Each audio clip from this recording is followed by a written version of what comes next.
Hola. Hello, Pipples. How we doing? Do you ever get the, like, something just, like a bug just fell on my head? What the hell? Got spiders jumping on me from the ceilings, from the rafters. What's going on here, anyway? Hi. Hi. What's going on, Zylic? Kev Rob. Ugly. Chuck Whiffin, different. What's happening?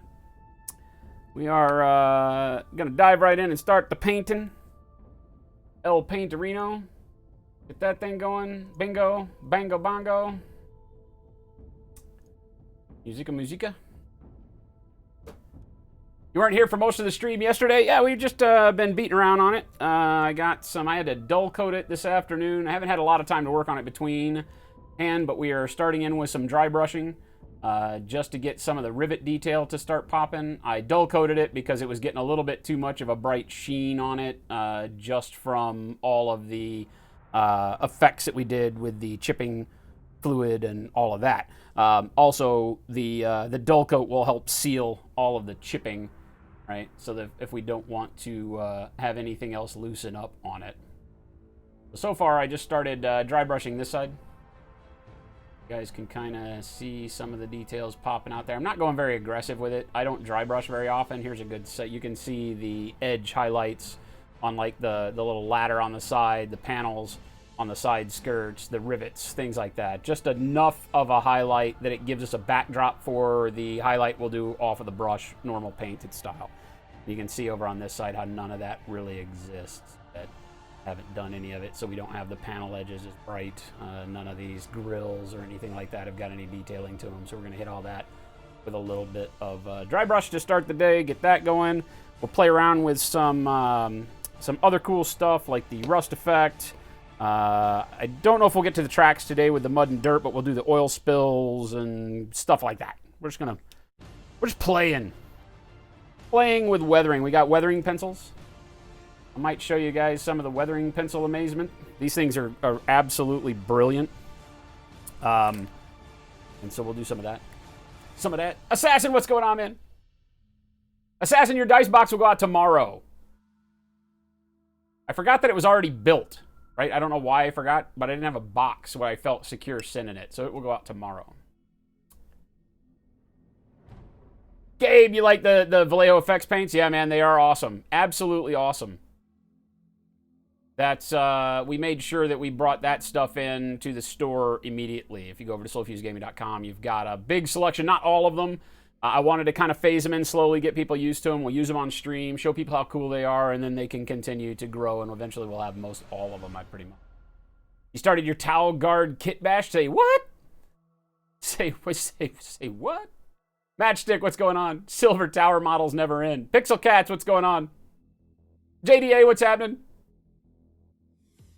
Welcome back, everybody. Yep, I'm going to dig right in. Right now, I am dry brushing with a color called Combat Fatigues from Army Painter.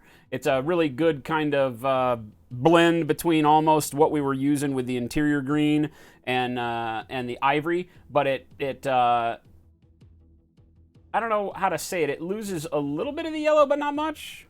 I don't know. I played around with it earlier, and I was like, yeah, rather than mixing up the interior green and ivory, we're just going to go straight with the Army Painter color.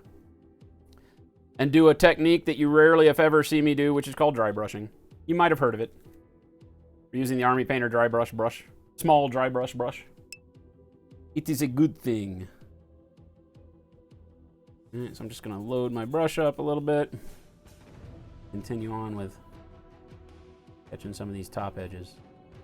With dry brushing, the one thing I always say is make sure you continue your strokes in one consistent angle. Don't try to hit an area from multiple angles right off the bat. Make sure that you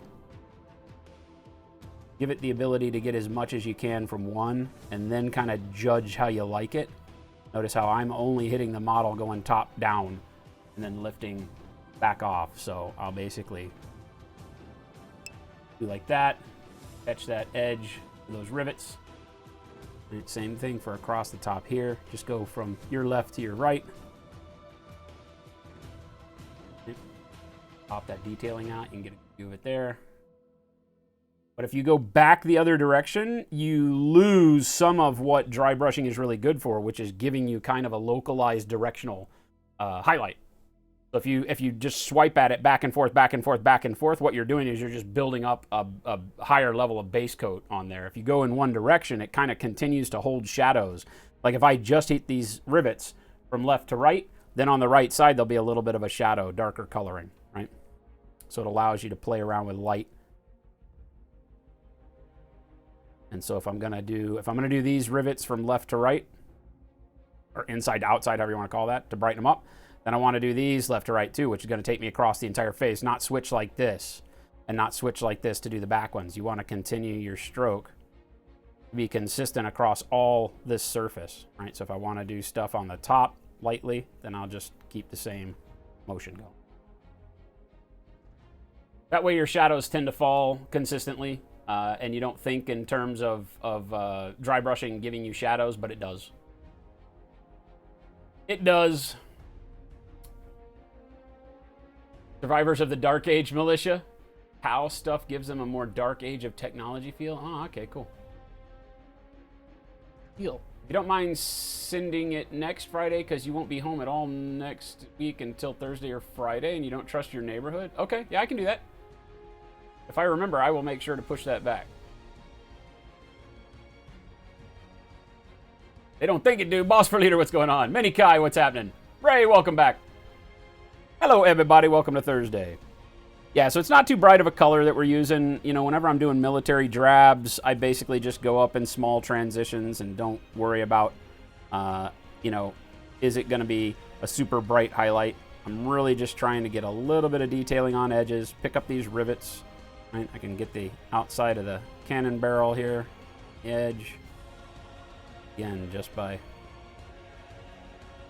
angling the tank, focusing on the corner, give me a nice little fade. Don't go the whole way around, just leave it on the top. Don't try to brush up underneath the bottom of the barrel.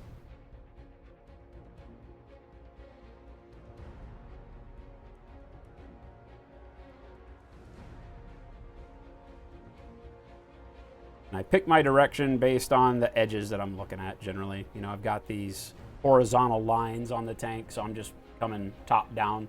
So I pick up a little bit of detail, pick out those rivets, pick out those top edges. Right? Gives it a nice rough look. In here, I can't really go top down, so I am going to have to switch my brush stroke a little bit. I can try to shove it in there a little bit, but I don't think that's going to give us what we want. Sweep along the edge there.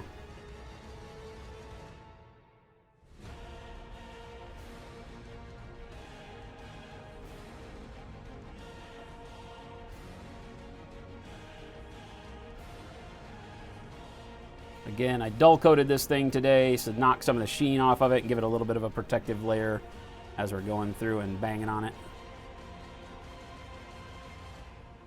And you'll notice I'm dry brushing right over the top of all of that rust that we got from the chipping, right? And that's fine because the rust itself can be colorized with some lighter colors of green so that it appears like the paint on the surface that the rust is going over is the rust is kind of sandwiched between it as opposed to being on the base layer of metal. You can imagine the paint thinning enough for the metal to expose and rust a little bit, but not disappearing entirely, and that's what the dry brush over it does.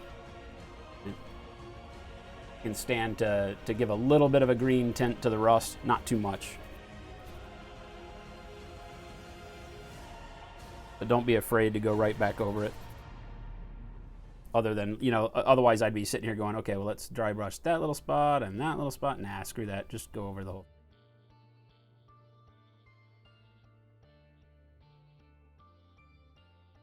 Direction, so I make sure I get all these edges here. And across the top. I get all of those edges a little bit lightened up. Do a little bit right here. Bend plate, just make it look a little scuffed.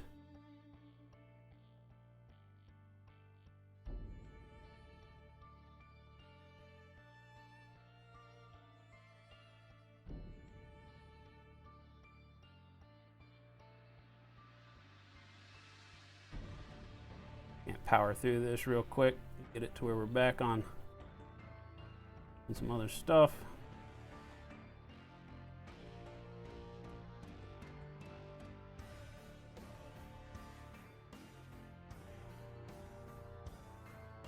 Top edges. Dozer blade.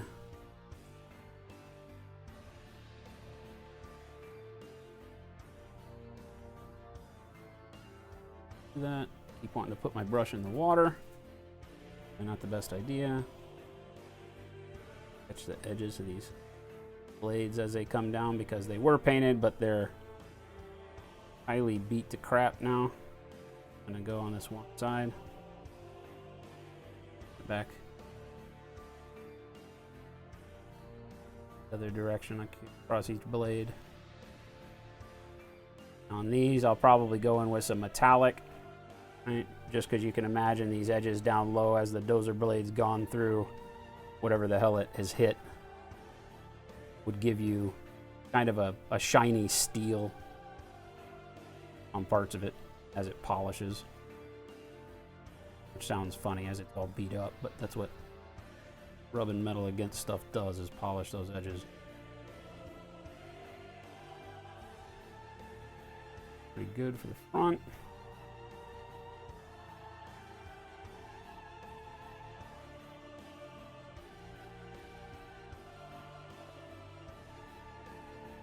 Barrel around.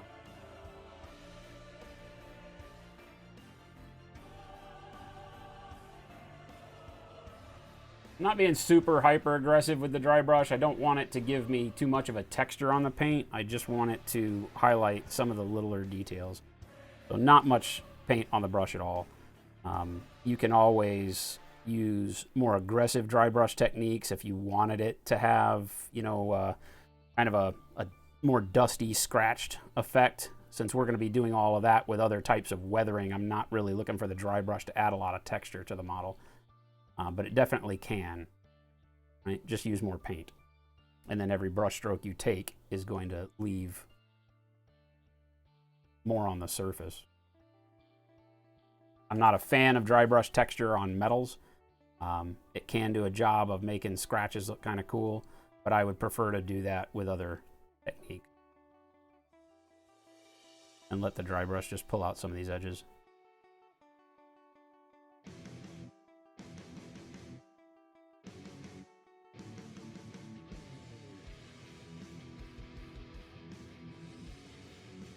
Side and the back and the turret, and I think then we can move along. Paint. Muertog, what's going on? Flick, what's happening, man? Evan Warped. Mini Kai. Big Bob, what's going on, man? Your Plague Marines with the pre-order.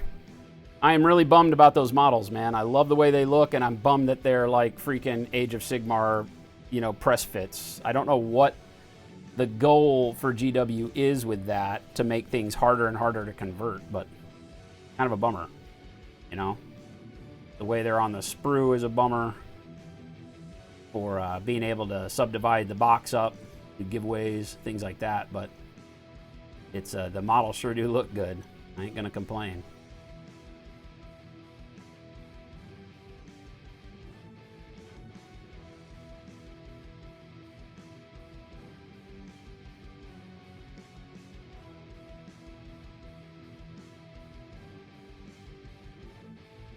Edge.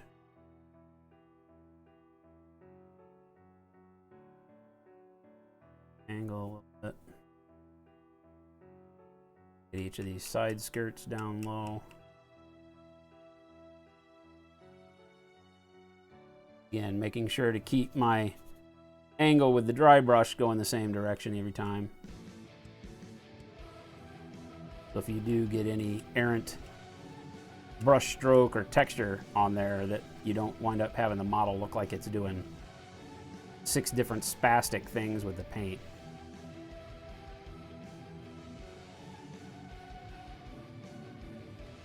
Suspension cover down here. Rivets that are down there that have been in the dark the whole time, pop those out a little bit. And not too much. We don't want them as bright as the rivets on the top, because obviously they're at the bottom. They're shadowed. They're grimy. Have all sorts of other crap happening with them. Gives us a good base for pulling details out right out of the gates. On these panels, I just kind of want to run the dry brush vertically between the panel and build up a little bit of paint on those edges if I can.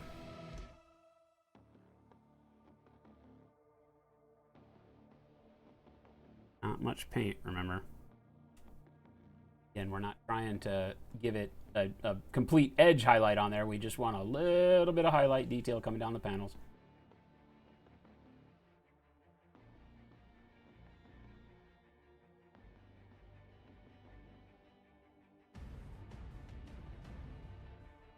Angling the brush just a little bit so that it kind of goes into the crevice and then pulls some material out against those leading edges.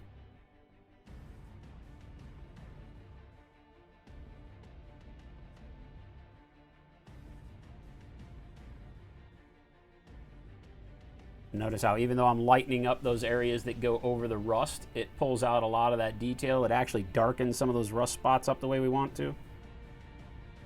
Good.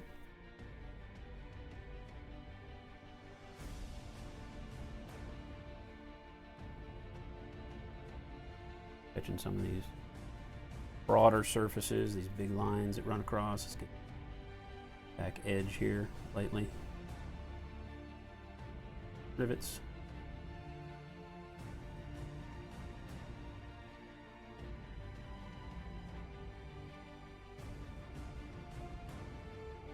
Body line. And these, I'm going to switch the brush direction going horizontal for these because of those vertical edges.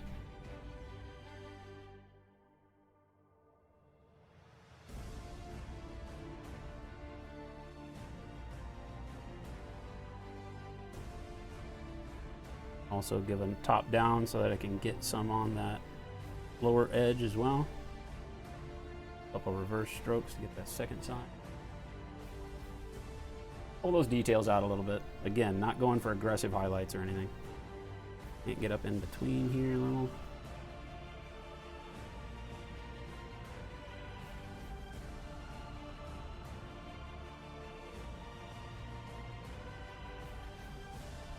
Fine.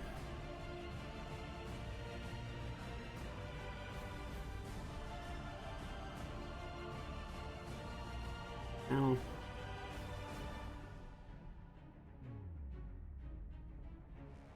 kind of going perpendicular to each of these panel edges so that I pull out a little bit of shine on there. And hit all of the rivets separately. Well, with just a little bit of detailing, you know, we're not putting any texture on the surface of the model because I'm literally wiping off 100% or 99.9% of the paint on a paper towel before I go to the model. So if I, you know, come over here and load up my dry brush, right, then I'm going to literally put most all of the paint on here. You want to do it like that to where you've got it to where now it looks like there's no paint at all on the model or on the brush. And then that's when it's okay to go and paint with it.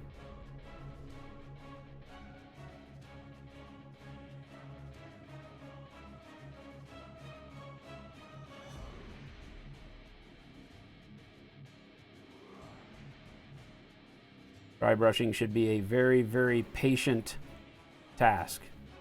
And by that I mean you should have to put, you know, multiple attempts on each spot of the model before you really get it looking the way you want to. It's like glazing. You don't want to have it lighten a particular point exactly with one swipe at it, because then you probably got too much paint on the brush. Top cupola. Again, just kind of going at a slight angle off perpendicular and hitting those top edges. Only going top down with the brush, not hitting it on the upstroke.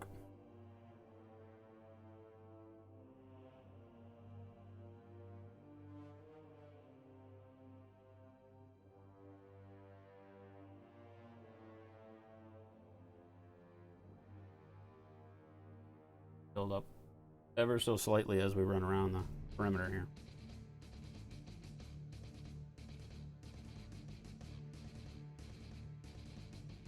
Right over that rust spot that we did with the chipping. Not even worried about it. Go.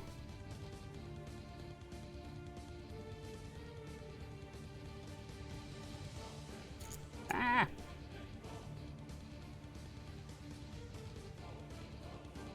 Here I'm going to have to do something a little bit different, so I'm going to try to go bottom up along the edge of this turret because I can't really take top-down strokes without really screwing up the surface of the tank underneath there. So I'm just kind of stabbing at it, bottom to top, working out good. A little bit of edge glow there.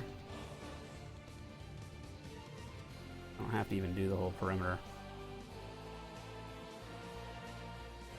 I can't get in there. I don't have to force it.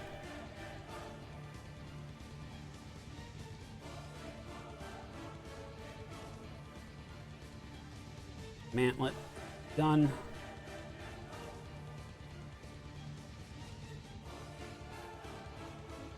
Back and get that edge around the barrel enclosure here. Not all the way around, right on top.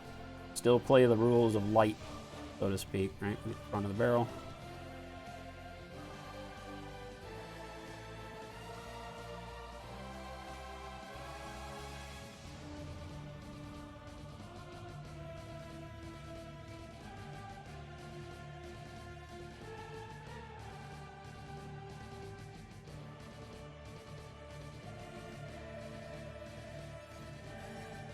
So there's rivet down below. That.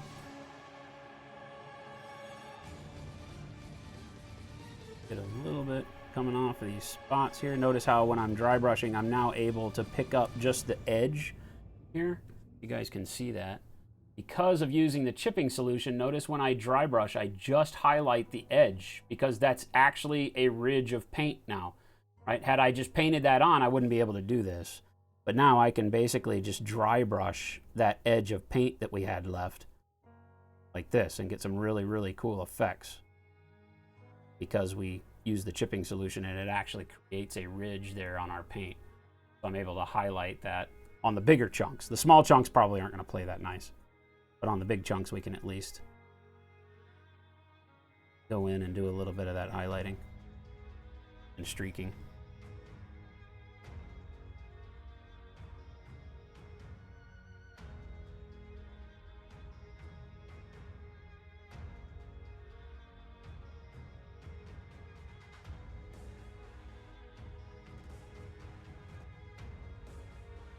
Yeah, and only because there's actually a lip of paint there, it catches our dry brush.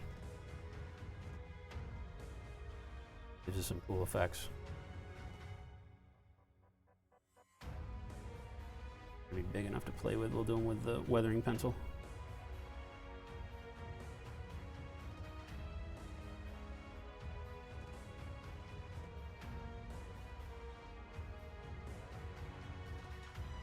Back of the deck here.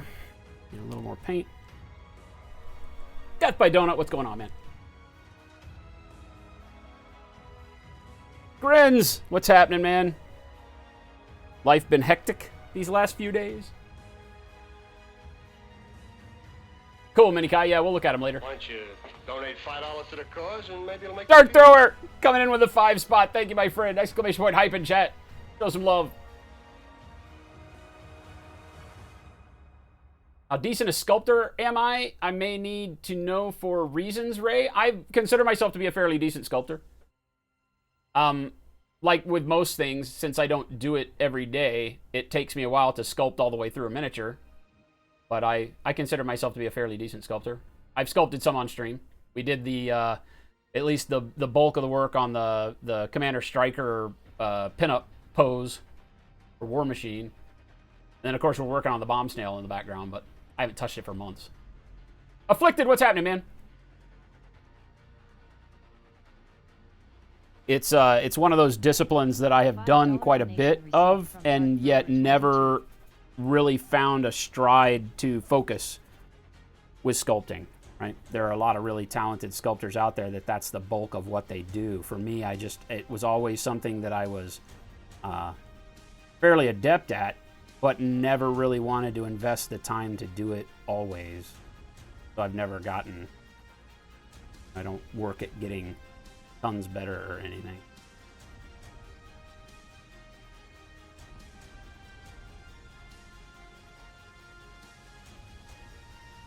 Exhausts.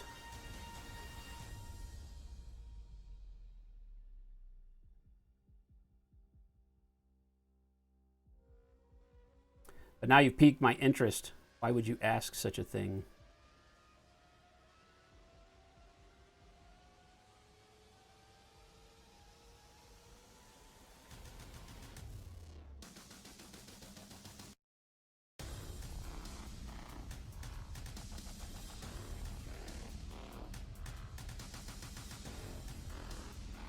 Rivets on the top of the exhaust there as well, so let's pull out that detail. We can do some of these edges around the actual mouth of the exhaust too, but we'll probably be weathering that quite a bit.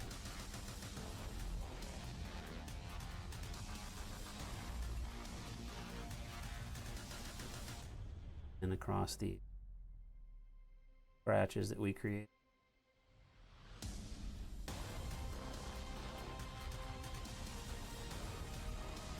Well, huzzah, huzzah! Huzzah, huzzah! Pollute my britches with delight. Afflicted, thank you so much. 5 months in a row from Afflicted. Thank you, my friend. The port is uncanny these days. You guys are amazing. Thank you so much. Keep that hype train rolling in chat.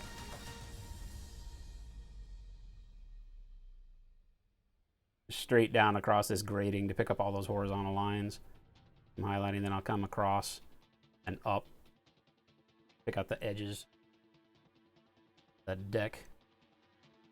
Entirely. A little bit more.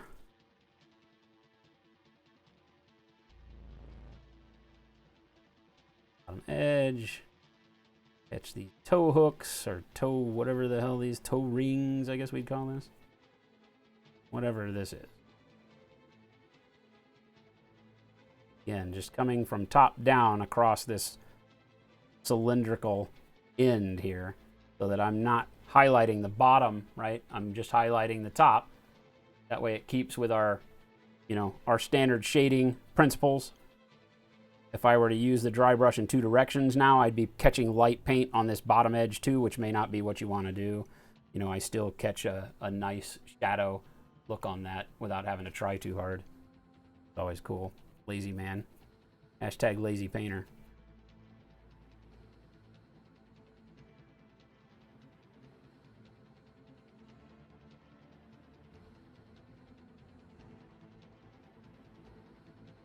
Fender.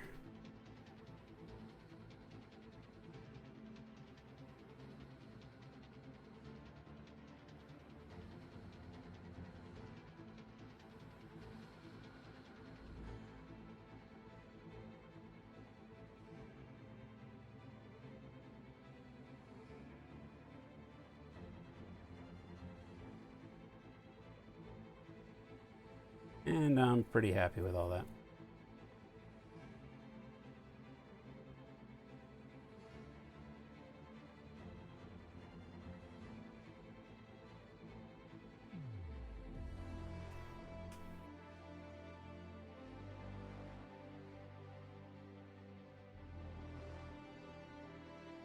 And brighten these up just a hair down below these rivets. Shadow here. Not too much, just a little. Yep.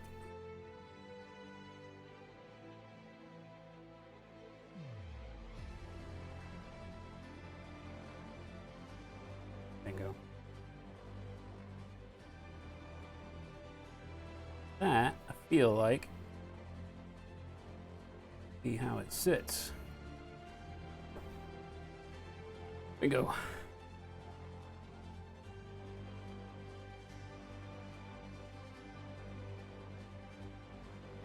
Dry brushing is one of those things where you could literally do it all day long.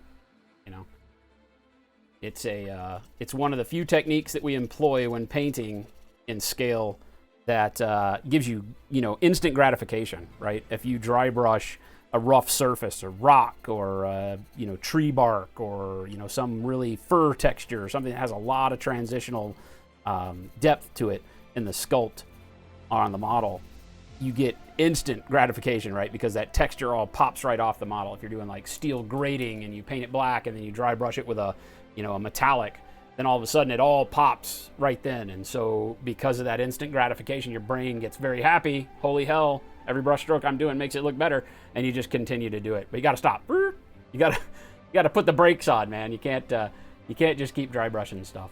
Right? It's a very cool technique when you use it sparingly, but I would not use it for much more than what you just saw me do here. Right? Pick out those rivets, give us some cool details to plot along with as we then start going in and doing some other cool effects. Happy with it.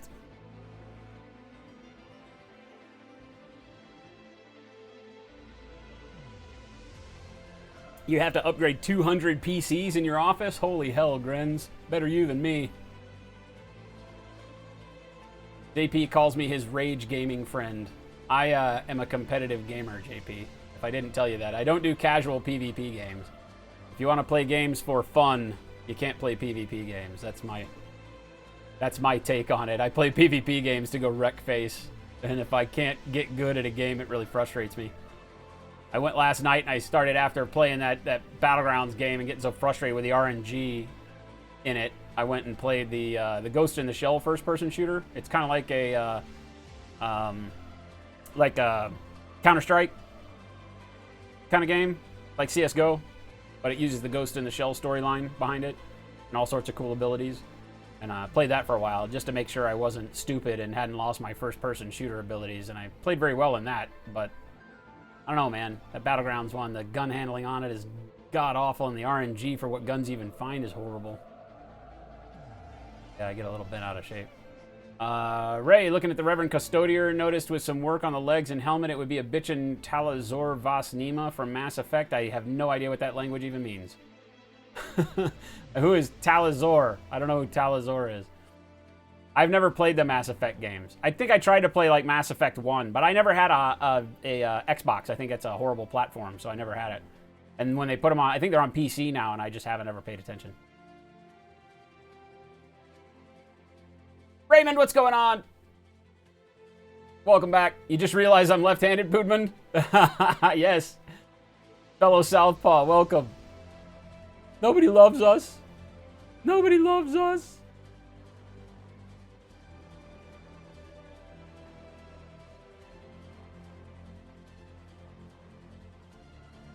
You'll do your base color, then wash with a darker for shadows, and then dry brush to pick highlights. Yeah, definitely. Nothing wrong with that. Ebb and Flow, what's happening, man? John Grammaticus, what's going on? Looks like something from Metal Slug. Yeah, it's Rivet Wars. This is the heavy metal expansion for Rivet Wars. This is the Allied super tank, and then we've got the German super tank that I didn't clean all the mold lines on in time to prime it with the other one. I was going to try to show you both tanks, but I don't know. We might paint this other one on stream at some point in time. Just cool little chibi tanks, you know. You got these little Lego-esque dudes, you know. And it's a fun game. It's actually a very cool strategic combat game, played much like a pseudo chess or checkers, where the pieces have active abilities, you know, obviously guns and you know, cool actions that they can take. But it's on a grid, and you move like chess pieces. You can move a certain amount of grid spaces, fire a certain amount of grid spaces, you know, attack in certain directions or not. And every round, every turn of the game, you build up resource points with which to bring in other units onto the battlefield. And the more resource points you get from killing other things and pushing further along, the more you get to bring in things like big tanks. Like, I don't think you could start the game with one of the big tanks, but... Juno? Okay, so when you're doing armor and you know you're going to be doing a lot of weathering, you have a decision to make at this point of the model, whether you choose to go through and brush highlight a lot of your edging now. There's multiple modes of thinking. It's much like anything that we do around here. There's as many ways to paint as there are people painting. So what you determine is your style will kind of grow as you paint more tanks, especially because of the way that they have large surfaces to play with. This one's kind of particularly cool because it's a small model and it has some big broad areas with no detail, like the turret. We've done the chipping. If you watch yesterday's VOD on the stream, we took this from prime coat all the way through building up the rust with the airbrush, and then all of our base colors and highlights with the green after putting the chipping solution on. And then at the end of the stream, we went through and did all of our chipping and chipped this entire model. Today, at the beginning of the stream, we've just gone through and dry brushed enough to pick out the rivets and the details it's all over. It's got enough that was kind of the easiest and best way to grab details back out. Between last night's stream and tonight, I did put a single gloss or a single dull coat layer on it just to help knock down the sheen. When you use the chipping solution, it has a very satin finish to it, so it has kind of a pseudo gloss almost, not quite semi-gloss, I guess, but it puts way too much shine on the model. And you know, I mean, I hate painting models with shine, because when you get to the level of doing details, it makes it really hard to tell where your highlights are having the most impact, I guess is the way to say it, right? So, but from here, you have to make a decision. Do you want to spend the time to go through and do your edge highlights and then your final weathering techniques? Or do you want to do some of your final weathering techniques, do your edge highlight, and then go back and add to and detail your weathering techniques to cover up any of your edge highlighting that's gotten too bright? And that's how I tend to want to do it. I like to get some of the effects paints going on the model at this point before I've gone and invested my final brush highlights. I'll take this same color, this Combat Fatigues, and we'll go through and do it straight off the brush so that it will be much more opaque than our dry brushing that we just did, and highlight a lot of the edges, highlight some of the rivets and things like that.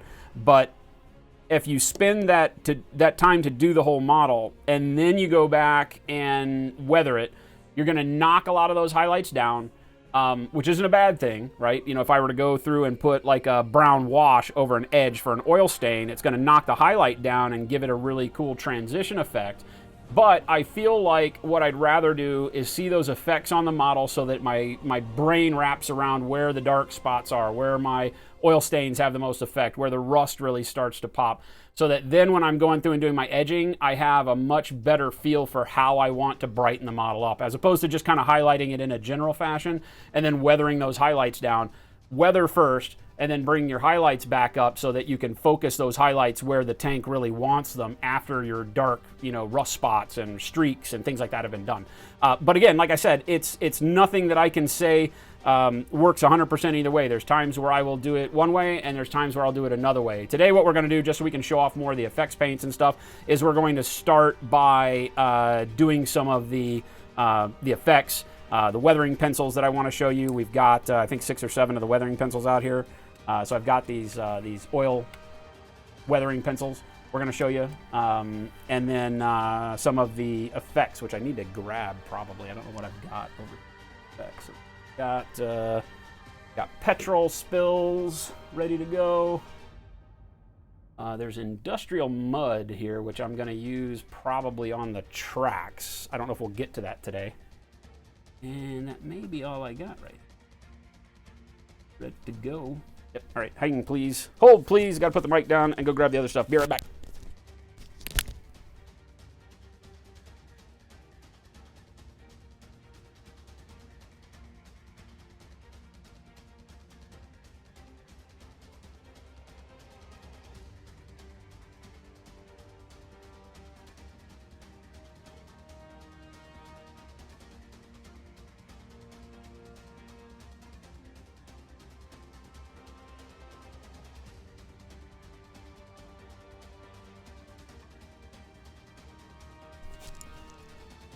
Ones that I want to focus on are going to be mostly the soot and oil stain style effects for this guy. We've also got mud and grass. Right, all of these are the Vallejo Environments technical paints, and they're all acrylic, polymer base, water-based paints with just various junk in them, whether it be pumice and static grass, like the mud and grass. It gives you a good texture. It actually does have the static grass material in there, the little nylon fibers that look like grass and mud. We'll use that on the tracks as well as some of the industrial mud. Right? So these are just cool paints that you can slap on there. They get a good effect, and then you can paint them over when they're done. We're probably not going to get to those today. But the ones that we will do are petrol spills, right? Gives you a cool kind of oily black staining. Then we've got oil stains, and the oil stains are similar, but have a little bit more brown and iridescence to them. And then engine soot. And the engine soot itself is kind of like a, I don't want to say powdery, but a little bit more of a texture to it. And again, we'll use it kind of like a dry brushing effect, as well as I showed you guys the rust. And the rust can help accentuate. And this rust texture, the reason we don't paint the whole model with this, even though it's the best rust paint available, in my opinion, you know, when we painted the tank to get our rust details in there, we didn't want to use the rust texture because this is actually a texture paint. You will build it up and it will give an irregular texture to the model. If you were to paint the whole model with it, the whole model is going to have that texture, and then you're going to base coat over it and it's going to be funky. So what we're going to do is go back and accentuate some of the larger rust spots with this. So we'll probably do that first. So if you've watched the channel for a while, you've seen me use this stuff before. I love this paint. Do not use your Kolinsky sables with these paints. All right, don't use your sable brushes when using these technical paints. I would much prefer that you use a cheese ball synthetic brush, something that you don't mind getting flubbed up, because they are very, very harsh on brushes. Okay, so we are going to use the Vallejo Torre brush to do a lot of this rust stuff, just because I have it around and it's a synthetic that I don't care about. Comes with some of the Vallejo stuff. Killing Time, what's going on, man?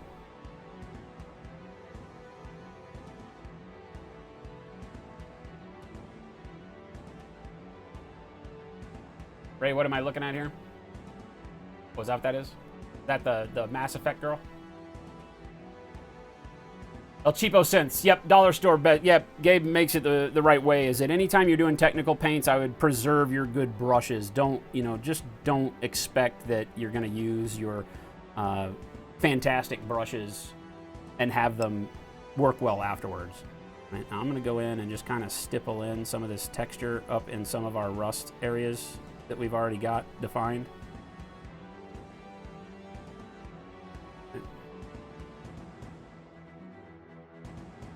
The stuff dries very, very matte, right? So even though I've got a real glossy effect going on, it dries super matte and super textured. So I'm just kind of gonna stipple it into some of these areas. I'm not worried about, you know, exact placement or anything. I'm not using it as necessarily a shadow. I'm using it more as a way to build up different color, right? So even if I just kind of go in along the top edges,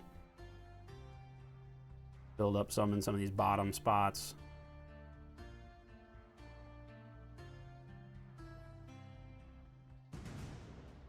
And I don't have to hit every single spot either. I can leave some of them undone. Again, the key to things like rust is the variance, right? As soon as you start building symmetry and making things look all the same every side of the tank is when you start losing the effect. This stuff layers up really nice, right? The more you put in an area, the darker and more texture it has. You can see that. Notice how this is building up a texture as we go. That second layer that I'm putting in is lighter around the bottom, and then there's actually a ridge in the paint as we go to the darker side there. So this gives it more of a legit rust feel, because that's what rust will do, obviously. Again, we don't have to get crazy with it. Why don't you donate $5 to the cause and maybe it'll make you feel better. Son of Bjorn, good to see you, my friend. How the hell are you? Thank you for the 20 spot. Everybody hype it up in chat for Son of Bjorn. Kicking it off. Hope the day is treating you well. Are you in the pub? And even kind of streak a little bit from some of these other spots. Just taking a little bit on the brush. Even see that? Notice how I'm putting just a little bit of rust streak going down? Halfway there. Smiley face. Smiley face. I don't want to do too much streaking with it. I don't want to go streaking with this paint because we're going to use the weathering pencils for a lot of that. Gonna play around with it. Use it straight out of the bottle, this rust stuff. You don't want to water it down. I mean, you can, I guess. I tend to not want to. Just use the weight of your stroke to get the paint consistency that you're looking for. If you want dark, go heavy-handed. Right? If you don't want much on there, lighten up a bit. Very, very simple.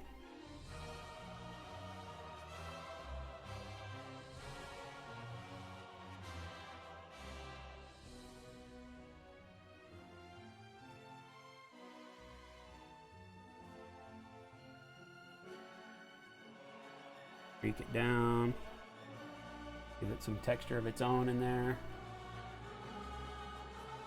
It's super tight, so if I miss some spots, just yell at me. I want you guys to see how the paint is reacting with the brush strokes and such. And because it's thick and is a texture paint, right, each stroke can get a really nice detail to it, right? You know, notice how I'm able to get very, very fine details with this obnoxious brush. Because the paint itself moves around a lot.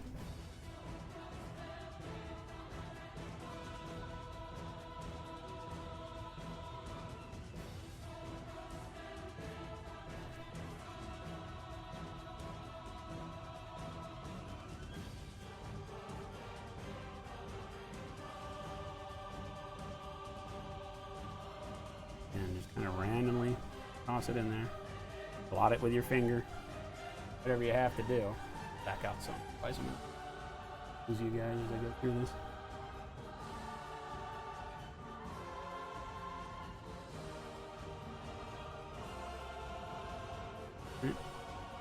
And look at these areas that have dried, and look how more realistic our rust is immediately. Right? And remember that dry brush that we did that caught the bottom edges of these? Look at how that dry brush now, with our rust effects having a depth to them, looks like there's almost a dent right there. And yeah, you could paint that in, right, just as easily as we just did, but the fact that we were able to easily bring that dry brush out because there's a ridge of paint from the chipping, a physical ridge of chipped paint there, all these start to look like dings and dents when that's completely flat surface. There is nothing on there, right? So these techniques really give you cool ways to generate neat effects. It's just playing around, getting used to using them, how they're going to react.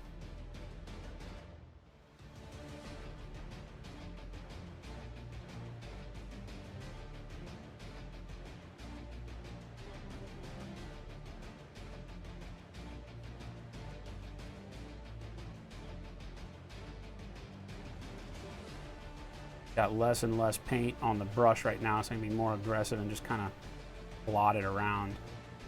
Let that chipping grab it off of the brush. Again, almost like a dry brush effect, right?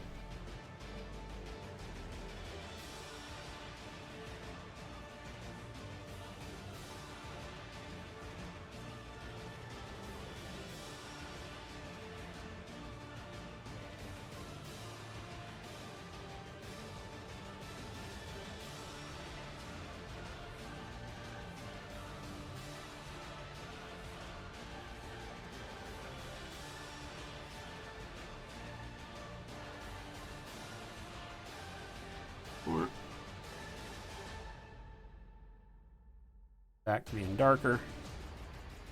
But it does gunk up your paintbrush instantaneously almost. So I'm going to clean my brush real quick.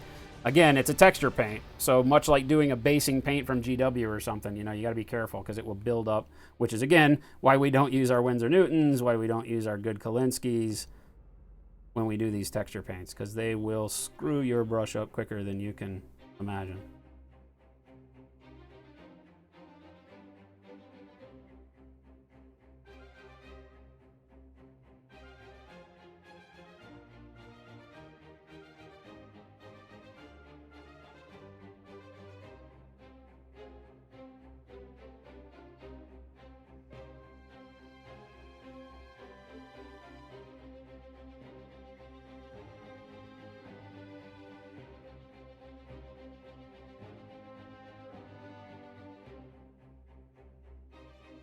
Almost better that this brush is kind of fork-tongued.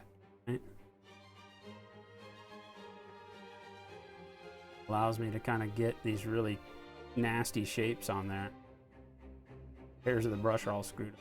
This one I am just going to kind of run along that top shaded line of the crack, the fender there. And then you can blot it with your finger. Don't move it much because it is thick, so it'll obscure stuff very easily, but don't ever feel afraid to just use your finger eraser to go in and kind of blotter.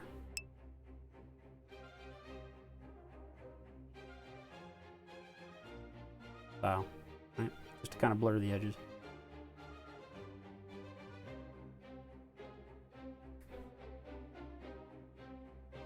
All about that forked tongue. What's up? What's up, Uncle Touchy?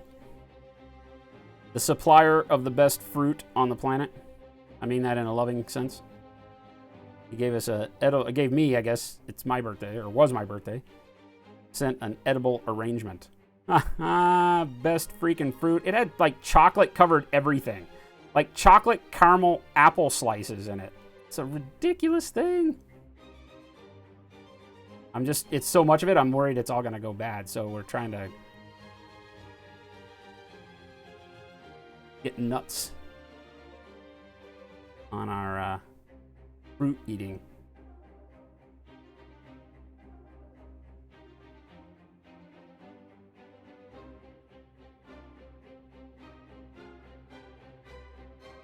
Again, as you have less and less on the brush, the lighter and lighter the color will be, so you can even go back to some of the areas you've already hit. Give them some other variants.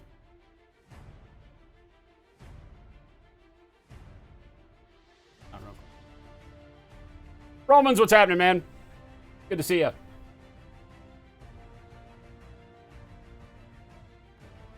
The mold line up on the barrel? Yeah, I gave up cleaning mold lines on this thing. They're horrible. The PVC plastic is a pain in the ass. I got a splitting headache. Psychotic, what's going on?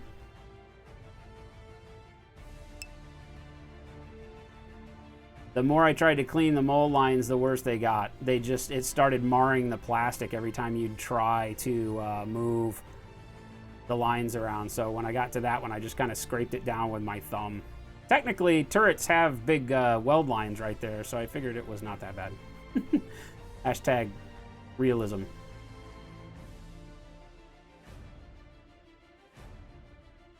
Again, just using my finger to blur as I stipple stuff on there. Get these nice irregular patterns. Again, making it look like we've just got a little bit of overlap on that chip.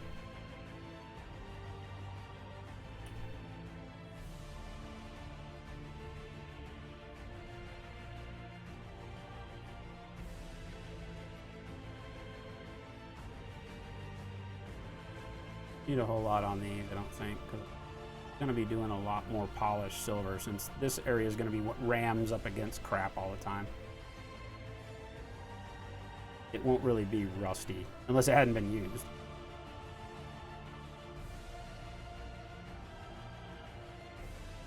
Been having trouble keeping your eyes open? Don't feel tired? Just can't seem to stay awake? That sucks. Carving fruit, ebb and flow. It's what we do. I mean, what? Wait, what? What kind of show is this? What kind of show are you running here, Jen? Oh, wait, Jen's not even here. Shit. I have to blame me. Hashtag blame myself. Don't even know what I'm doing.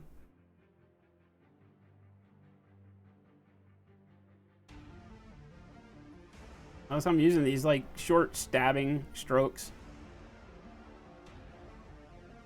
Push paint where I want it.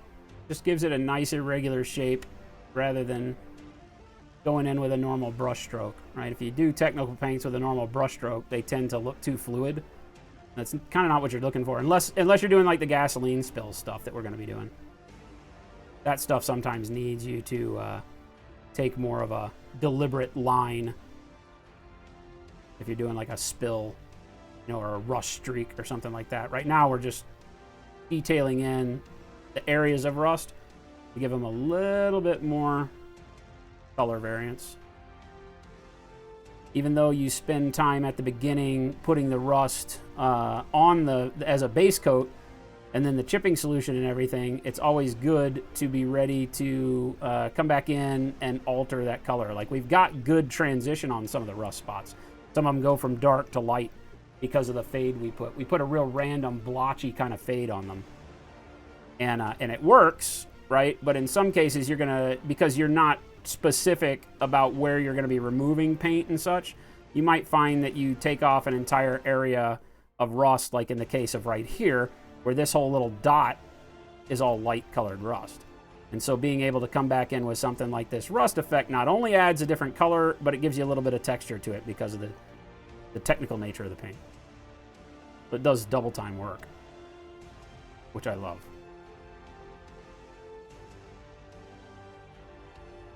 Again, it's only time and patience.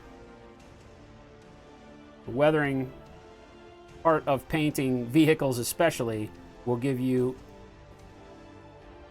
a very harsh lesson in patience if you want it to look good.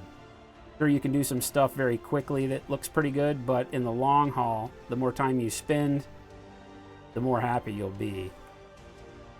And that's never a bad thing. You got to get used to it, like not getting frustrated of, hey, I already spent all this time putting that rust on there. Why do I have to go back and re-rust it now? Don't think of it as re-rusting it. You're just enhancing it. You just have to do it in steps. You know, it's like we talked about. A lot of painting techniques like dry brushing might give you instant gratification. They kind of do exactly what you need them to do in one step, or, you know, in a couple of coats, and then you don't have to jack with them anymore. But most of painting isn't like that. Most of painting is going to require you to get in and do and apparently redo, or seemingly redo, I guess is the way to put that, even though you're not really redoing anything. You know, here we're accentuating work that we had already done, not redoing it. And even though we did this rust stuff a long time ago, and a lot of people would be like, ah, man, I thought we were done with that. You're seeing the difference that it makes pretty much instantaneously just by using this texture paint.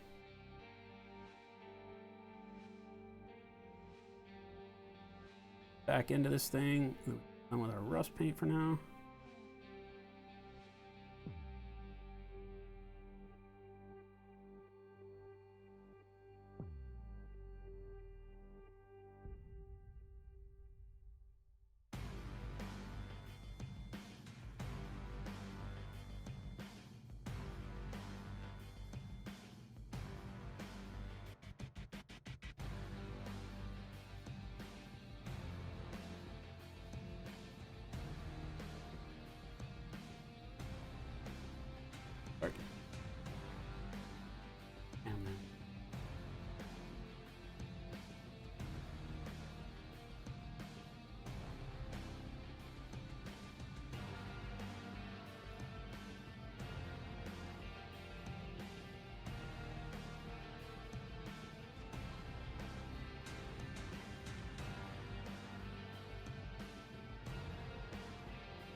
Again, just using that kind of erratic stippling motion. I don't even know that I'd call this stippling because it's so brutal the way I'm just stabbing texture on there. I don't know if you guys can see. The texture looks really good up inside there. You can almost tell. Get the light to catch on it right. Notice how flat the dark rust stuff that we're putting on there is, because it has that built-up texture. Same under here where it's very, very dark. Right? That looks like I rubbed a chalk on the model almost. All right. I think we got most of the areas I care about. Nope, a little bit up here on the gun.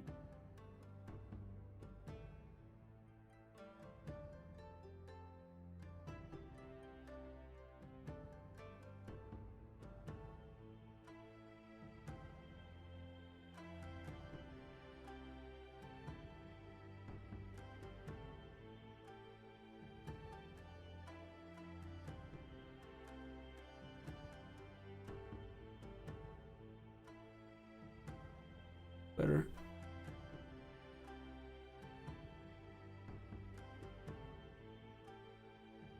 Cool.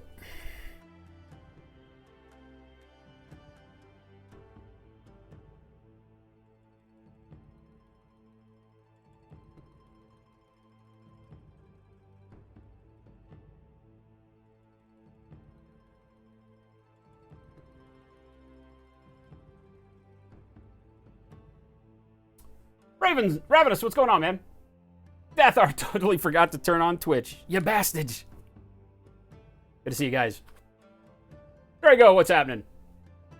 Alright, so again, that was the rust texture. We sell it in the store. It's the most amazing stuff you'll ever use.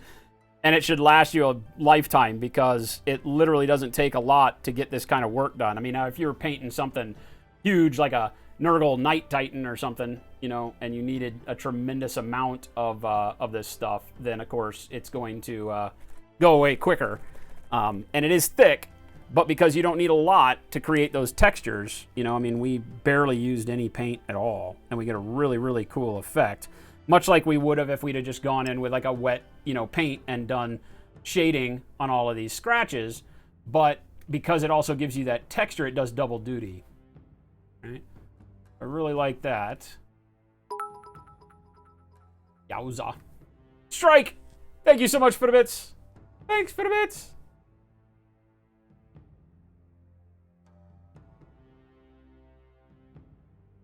Ravenous went to Disneyland. Holy hell. I've never been. Never been. Psychotic, who won yesterday? Somebody who'd never won before. Who the hell was it? I'm gonna forget now. They won the Wild West Exodus 2-player starter set. Damn it, who was it? I should know this. I moved the damn sheet, so I'm a bad, bad person. Psychotic, you would prefer working 3 to 4 with 4 10s or whatever? 3 days to nap. Never gonna happen. BK, your son built you a paint rack? Hell yeah. Hell yeah. Darkness Nom won. That's right, Darkness Nom. I should remember that. He made me my freaking bracelet. Add the stuff that you use to fill gaps onto your store. Chuck, what are you talking about? All this stuff that you're seeing me use is on the store. As a matter of fact, I pulled all this out of store stock to paint with it. So all this stuff is on the store. It's in the Vallejo effects portion. Things that I use that are on stream that you don't see me in the store with yet are things that we have not been able to get the manufacturer to agree to send us. A lot of the stuff that I use is very, I won't say rare, but it's very hard to get. These weathering pencils are damn near impossible to get. You can buy them from people on eBay and you'll never get them. So, you know, I've contacted the manufacturer. They speak about as much English as Martians do, and so it's very, very difficult for us to get things accomplished, and there's brick walls. So I kind of gave up on the Mr. Model stuff for the time being, but I'm hoping to revisit it. But we'll see.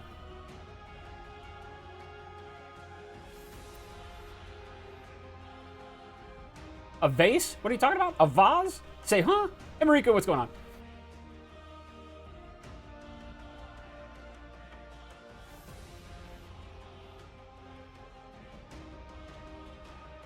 You are talking about the nonsensical ravings of a lunatic mind. No, you're not. Nobody's a little. I might be a little crazy. I don't know. First time in 25 years that you've been back, Ravenous? I literally have never been. Jen loves it, I think, but I don't like those kinds of places. I'm an outgoing guy. I love being out and talking to people. I'm social. You know, I'm not like super introverted. I can talk. I can make friends with anybody. I like big crowds, but I spent a tremendous amount of my life in the music business, touring, on stage.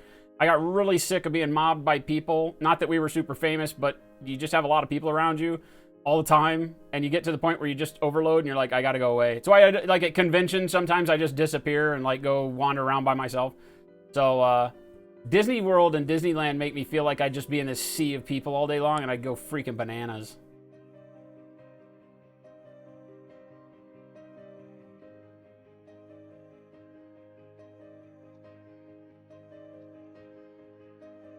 What's the gap filler that I use? Not for painting, but for putting models together and filling in the gaps between the parts. Oh, is that what you're asking? The Hobby Light filler? The Hobbyco stuff? I use the Hobbyco Hobby Light filler for filling gaps. And yeah, I don't have a distributor for that, unfortunately.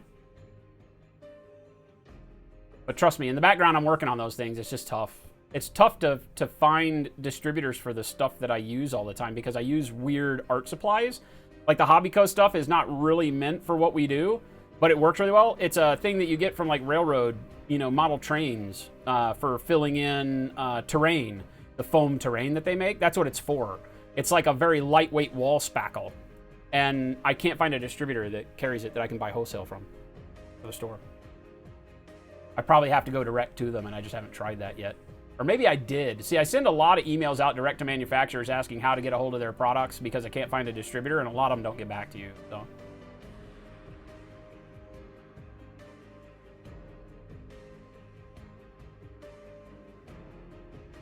But yeah, I'm trying hard to get everything. It just takes time. Takes time.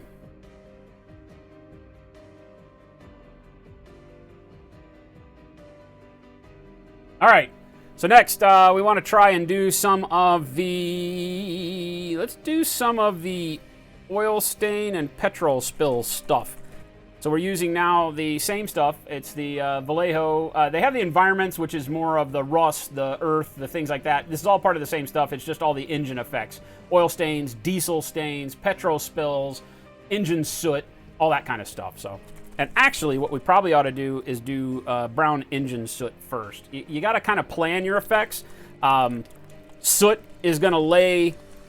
I guess you could choose either one, but generally soot will be your first layer. The soot from like exhaust, buildup and things like that will be kind of what lays on the model first. And then any kind of wet nonsense that you want to do will be a topical layer, just by virtue of if it's going to have wet stuff, it means it was spilled recently, right? Because fuel dries and goes away and gets wiped clean. So, if you want to do this kind of weathering, we're just going to start with this dry effect soot crap first.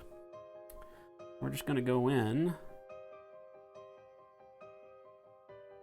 and let's see, let's just start stippling this stuff on like the top of these pipes.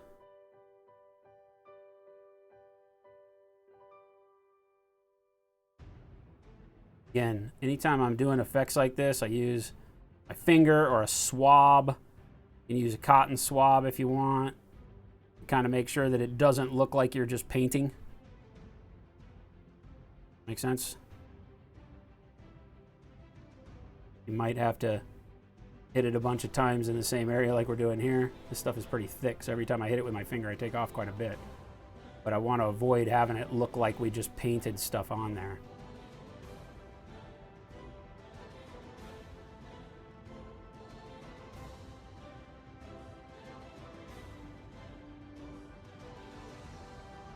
Can't get my finger down there, so it's swab time.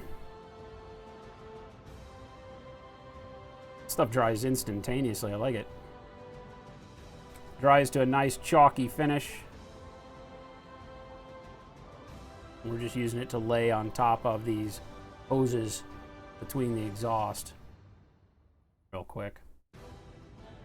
Gives it a nice, really dry, again, just like the rust, gives it a nice texture. It's actually building up. Where if I just continue to put paint down, it's going to build up like, ancient dust or something would on top of a surface. That's actually really cool. Catch it down in the nooks and crannies. Everywhere around here.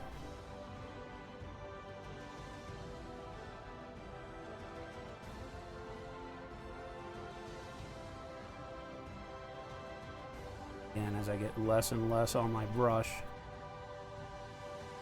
start being a little bit more liberal and throwing it up like on the tips of the exhaust. That'll set up nice for soot. We'll do, for exhaust soot, we'll actually use black artist pigment.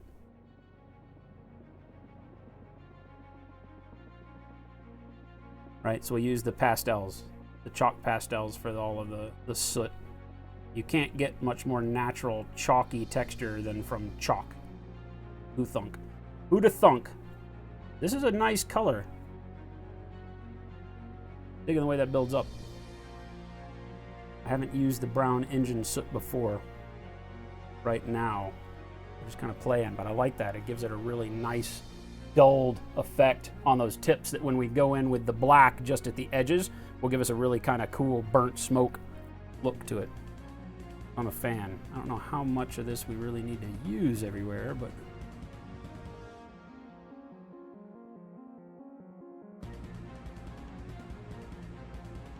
I'm in these vents.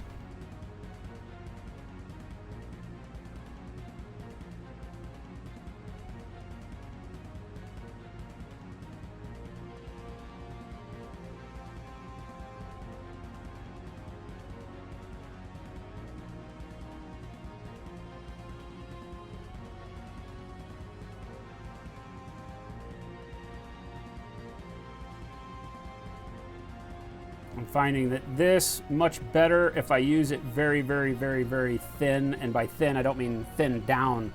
Just you'll notice that I'm taking most of the paint off over here on my thumb palette, right? And then just kind of going back at it where it's more of a, almost like a dry brush. It's just still wet on there. But it's allowing me to get the color laid in there, right? Notice how we're being able to darken this up, right? Without doing these outside pieces much. And I'm really, really happy with that. Really neat color. And kind of shove it up into some of these areas where you know they don't clean this shit.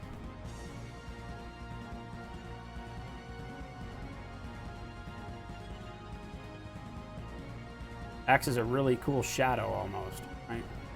Just kind of going into these nooks and pulling it back out to our brighter spots. And I get this instant dulling of the greens up inside of there. That brown overlay gives it that nice dusty look. Really, really happy with this stuff. Forget it, you guys can't buy it. I'm keeping it all.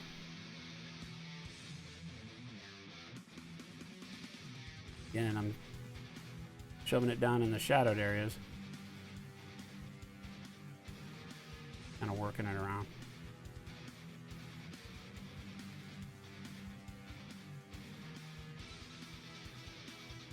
Notice how it's gotten that entire engine area, the exhaust area. We don't really have an engine deck on this thing.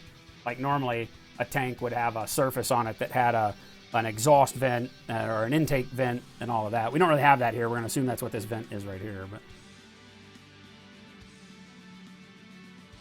and get this top surface as well. Again, using our crappy brush. We're not interested in ruining a good brush with technical paints.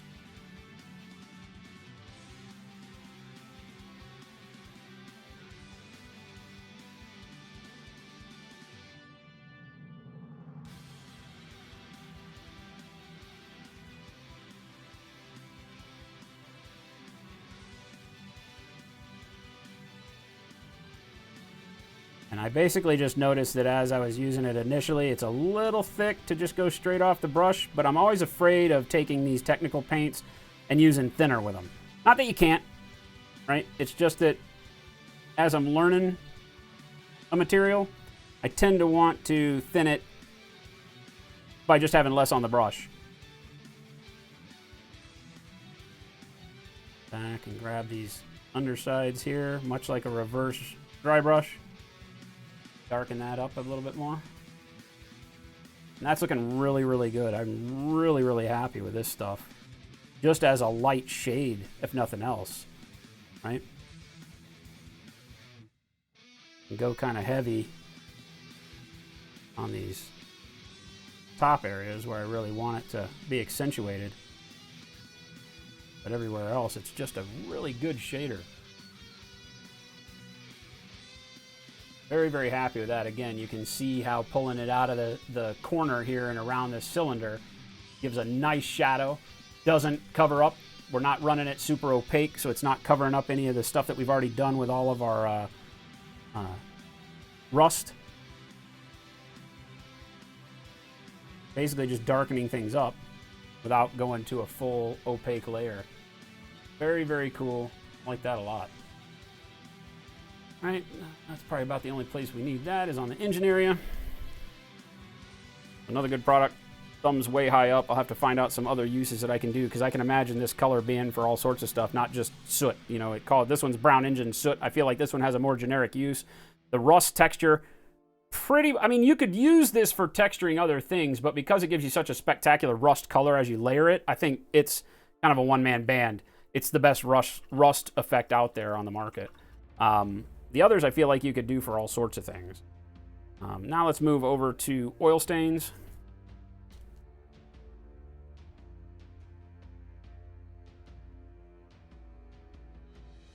You're going to wait until we had it to buy it. You probably just pick some up on Amazon, Chuck, for the gap filler, because it'll be a while.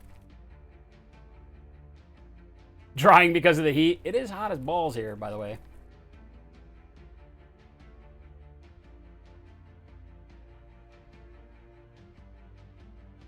Snake Man, Great Plains. I know Great Plains. I should try them. They probably have a lot more of the hobby stuff for sure. Mini Kai, she's at work.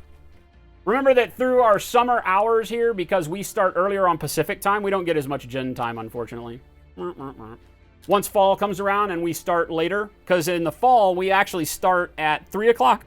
Excuse me, 3 o'clock our time, 2 o'clock Pacific. And by starting at 3, she usually joins us at 4. So we do an hour and she sits for 2. Nowadays, we start at 2. She probably gets home right around 4. And by the time she gets done doing what she does, we're done streaming. So we don't see her some days. Yeah, definitely, Mini Kai. I mean, you can use it just as a texture paint. I just feel like there's better texture paints out there if you wanted to use them for that, because of the nature of the rust just being so cool for rust itself. All right, so this is oil stains, and what we're going to do is just kind of figure it out. Let's just put it where we kind of want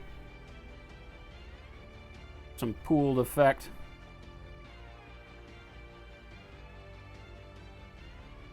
Right. Much like a heavy wash, this stuff, the petrol spills, the diesel, and the oil stain stuff is like a very thick wash. And by that, obviously, I mean that it's going to go ahead and find its way into creases and such, right? Like a wash would, but it's thick enough that it is going to like sit right where you put it almost. Make sense? I'm going to drag it around this edge and just do a couple of streaks down. So, and it dries with that kind of really wet, satiny sheen to it, like a wash would.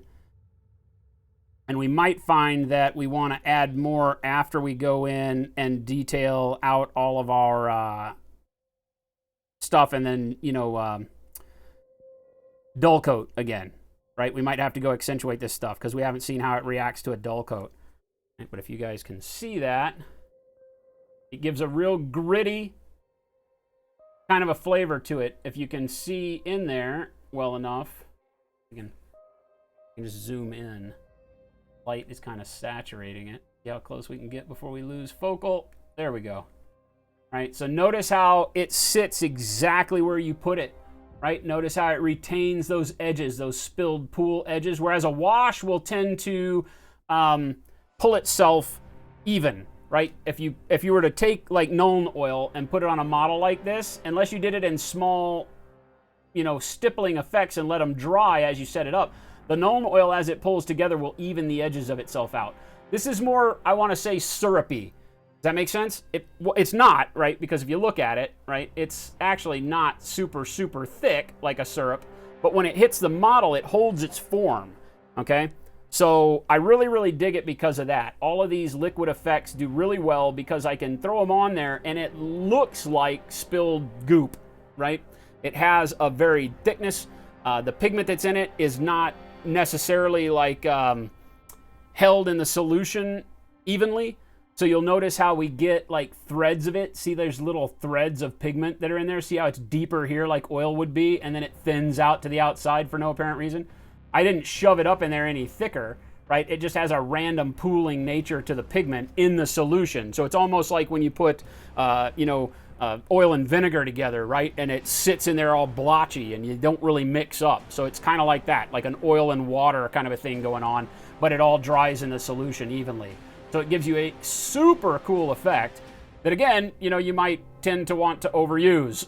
So, you know, that's the only fear, right? Is that some of these things that we want and that we find tend to want to be overused because they're so cool. I'm going to go ahead and act like this thing here is leaking as well. So we'll put some around the bottom of this. Like it's got a leaky seal.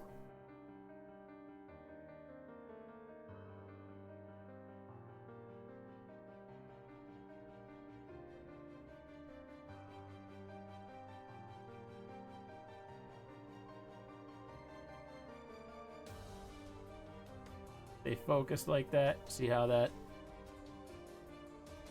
is almost like painting with syrup. But it's strange. I say that and you're going to be like, oh, that's gross. It's this thick, disgusting nonsense. It's not though, right? There's nothing thick and disgusting about it. It's just like a wash. It's just that the solution that they've used is much, much better for giving us this kind of final detailing. Notice how it all sticks exactly where you want it. Gives it that sheen. I can pull it up on the inside of that toe ring. Dirty, dirty little thing. Dirty, dirty little thing. Hell yeah, it is. Again, a very sparing technique to use. This bottle would probably last you forever, right? But really, really cool effect. Drag some right down along this edge.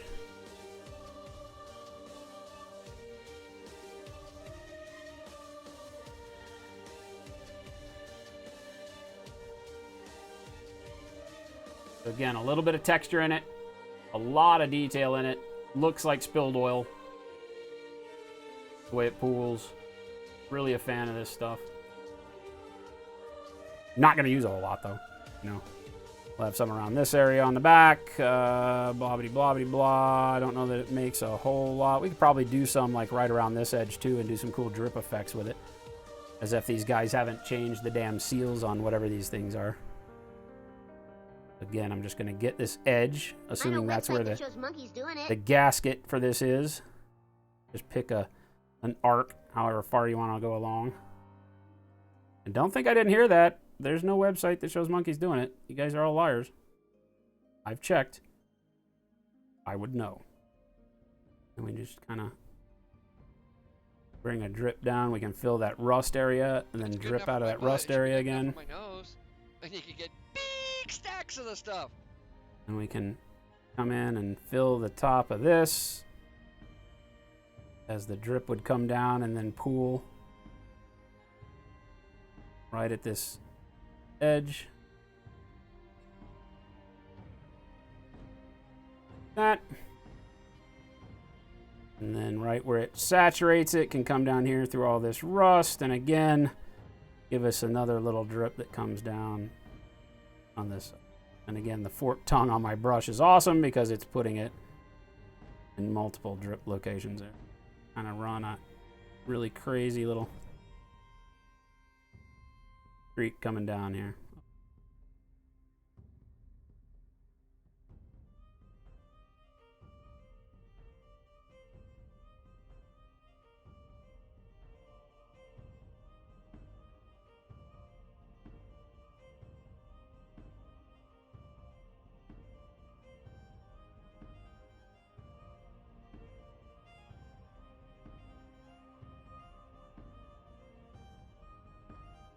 Give it a little bit of pooling at the bottom there.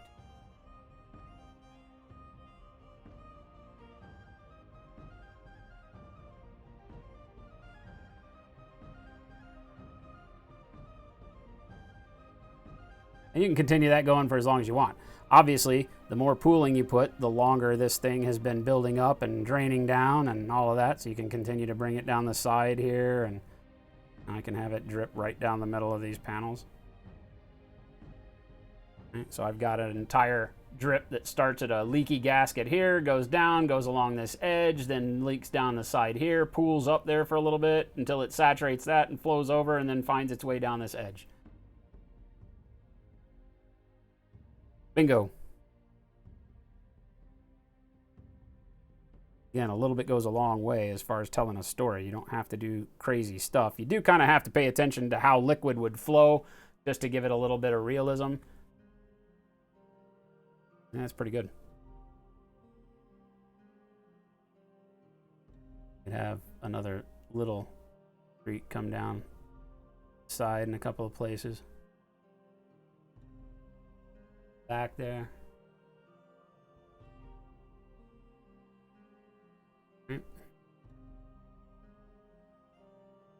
Back one is done, and that's dry. This back one's completely dry, but gives you that really cool effect. So all of this is not even tacky anymore. Wow, I feel good. Elric, what's happening, man? All right, so that's it for oil. I don't know if we need oil anywhere else. Probably not. Like I said, the most dangerous thing is that you kind of just want to continue using it. What the hell happened here? Oh. I was like, what the?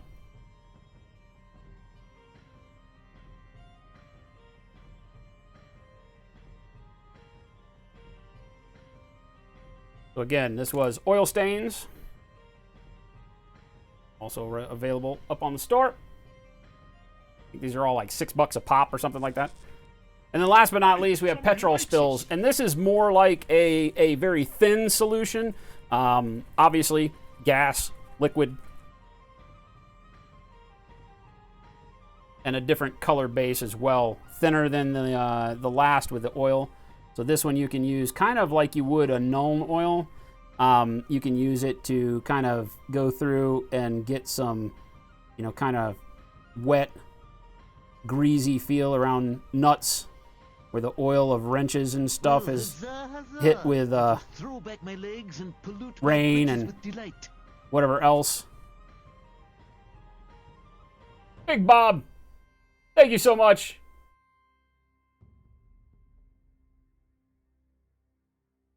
If you've ever done the shop tool thing, you'll know your tools get dirty. So even though this says petrol spill, you know, I'm going to use it in a way that is indicative of grease and grime, and not just fuel. All right, so I'm just going to use it like we would a normal wash and come around and kind of stipple it around the base of these nuts. Stipple them nuts. Right, to give them a real good oily, greasy wrench crap coming off on them as they've been serviced.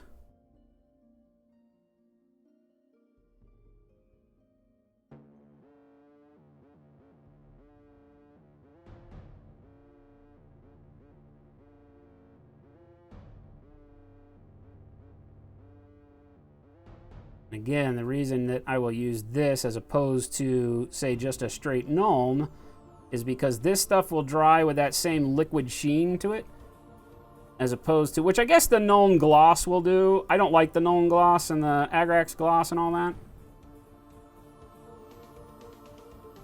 They're too glossy. This stuff kind of gives me a happy medium.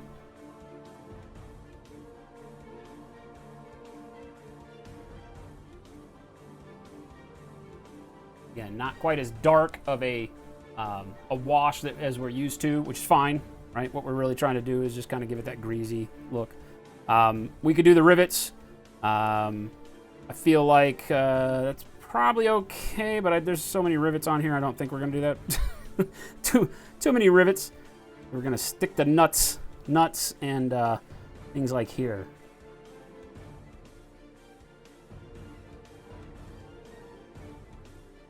We've got like a tow hook that would have grease from being used. Oh, whatever the hell. Why this is on the side of the tank here, I have no idea. Is for when they airlift it out or something? I don't know.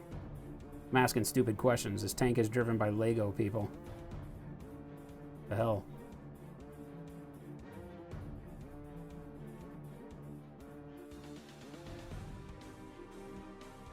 But again, just give me kind of that greasy feel. The hinges on the side of these panel doors, we can go through and do the same there. Again, just let gravity carry it down to the bottom.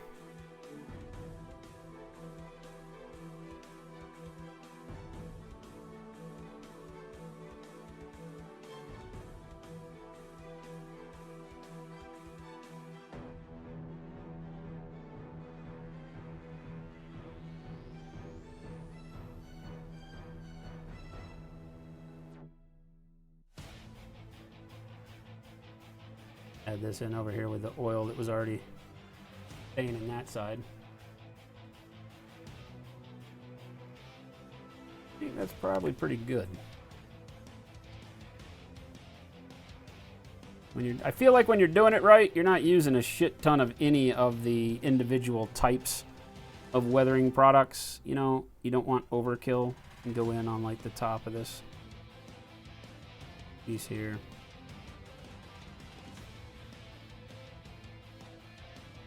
I don't feel like we need a whole hell of a lot of this.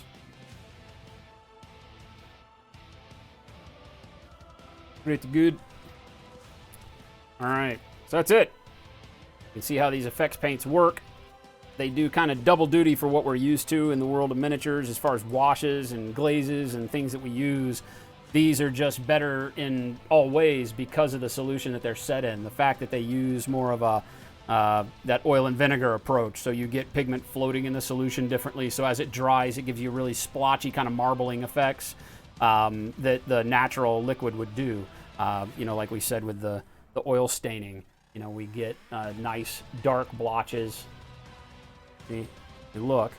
None of the washes that we have really do that and still hold the consistency across the top as far as thickness and sheen. You know, we get a buildup of dark oil there. It lightens up. It has little swirly bits of dark oil in it, just like it would in real life. So kudos to Vallejo. They've knocked it out of the park with their effects stuff. And again, all of these available on the store. Good time to advertise. Go to slowfusegaming.com. You'll find them for sale.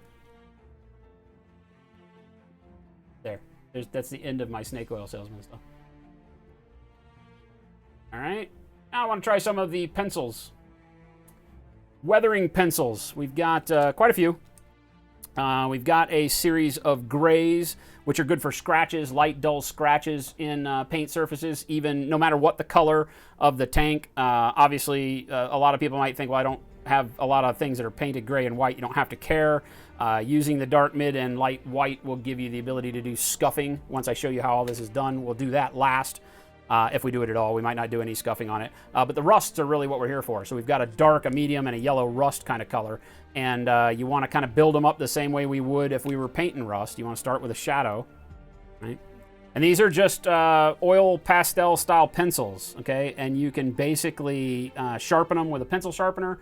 Do whatever you need. I prefer to use these with the dulled tip so that you've got an edge that you can play with and you can kind of thicken it up as you go. Right? But basically what you're going to do is get in here and just kind of start drawing out a line for where you want rust streaks to happen.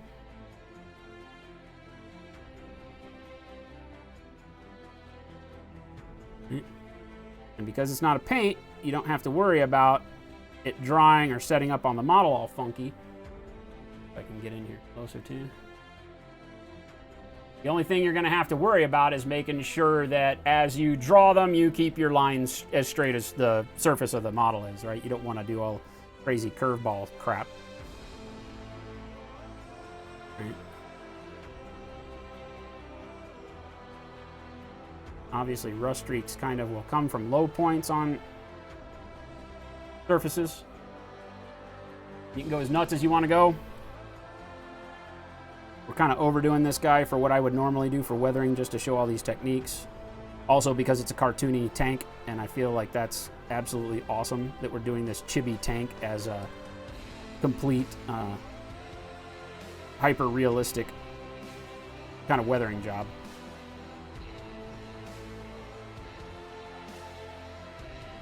Oily detailing for hydraulic pistons would be great. If you've got admech stuff, the oil stains, the rust, and the fuel spills would be fantastic. Anything where you get that ability from, you know, like you said, like the hydraulics on the back legs of a dreadnought, things like that, all of that being able to have oil leaking out and spilling down. But again, it's one of those things you want to do towards the end of the model. All right, so always remember this kind of detailing happens towards the end, so you got to be able to paint towards that end and not overdo it and make your model look too clean with your paints. Build it up so it's going to be dirty but not overly dirty. Make sense? So one of the hardest things, again, is setting up the model for perfection. Planning ahead, knowing that I'm going to do this type of weathering, so I want to make sure that my greens aren't super bright on this tank because I'm going to be doing lots of rust, right? And dirt streaks and things like that. So if I'm doing that, then I can't really have right? I can't have lots of bright colors because then the dirt and the weathering on top of the bright colors looks kind of funky. The eye starts wandering around and not knowing what's going on, so. The bright green with Jigglypuff. Big Bob, shush. Shush! What's going on, Drac? Things are good. Dirthu, what's happening, man? The side hooks are for dragging the double-decker couch to wherever you need it. Hell yeah, now we're talking. I didn't realize that was a thing. Matchstick, man, I'm horrible at it, man. I'm horrible at it. It's an oil stick, basically, killing time.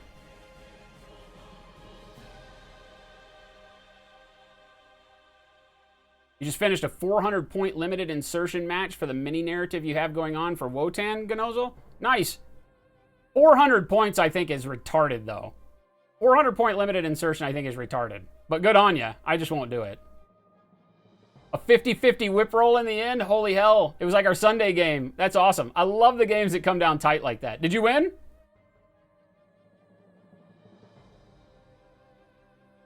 Did you win? Dead Sky, is there a video of this weathering? You'll be able to see this VOD. I don't do YouTube videos. I don't have time for the editing. So, Bluey Wolf, you've seen a concept drawing of this tank. This is, I forget what the actual game company is, but this is Cool Mini or Not as a distributor for this, and it's called Rivet Wars, right? And these are the, this is the Allied kind of super tank, right? We have the Axis super tank as well, right? The guys are these little chibi, near Lego style dudes. It's fun, it's cute, but it's a really cool tactical game. Lots of really cool things can happen in the game, and you can see, I mean, the models can be made to look spectacular. So, I feel like we're doing this hyper realism, you know, when we do the commander for the tank, and we do like really cool flesh tones and 5 o'clock shadow and realistic, you know, clothing on him. I think it's gonna be bitchin'.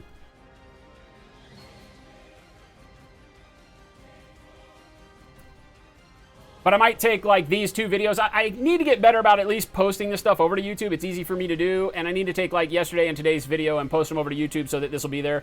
I don't like doing that because a lot of times, and now everybody on YouTube is going to hear that, I don't like doing that because I'm talking to you guys and YouTube can't see chat, right? So, you know, it makes it to where there's long breaks in me doing things.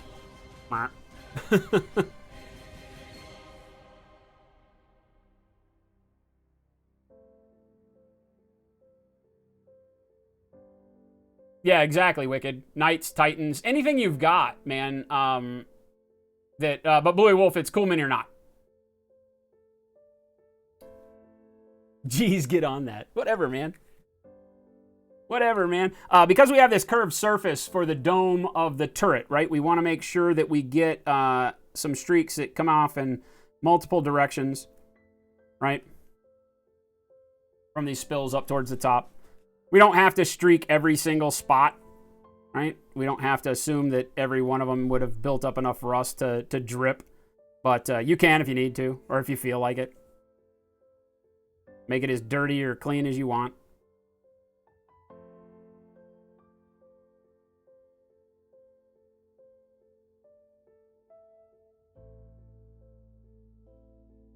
Let's kind of work on this one area. I'm going to grab a Q-tip.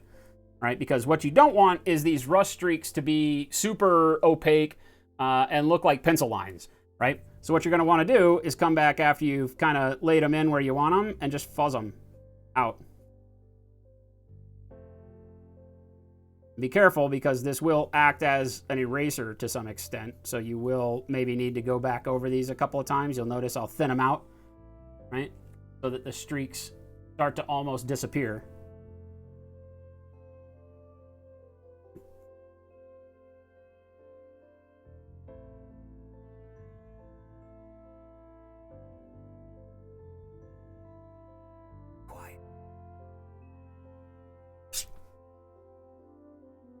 Dang it!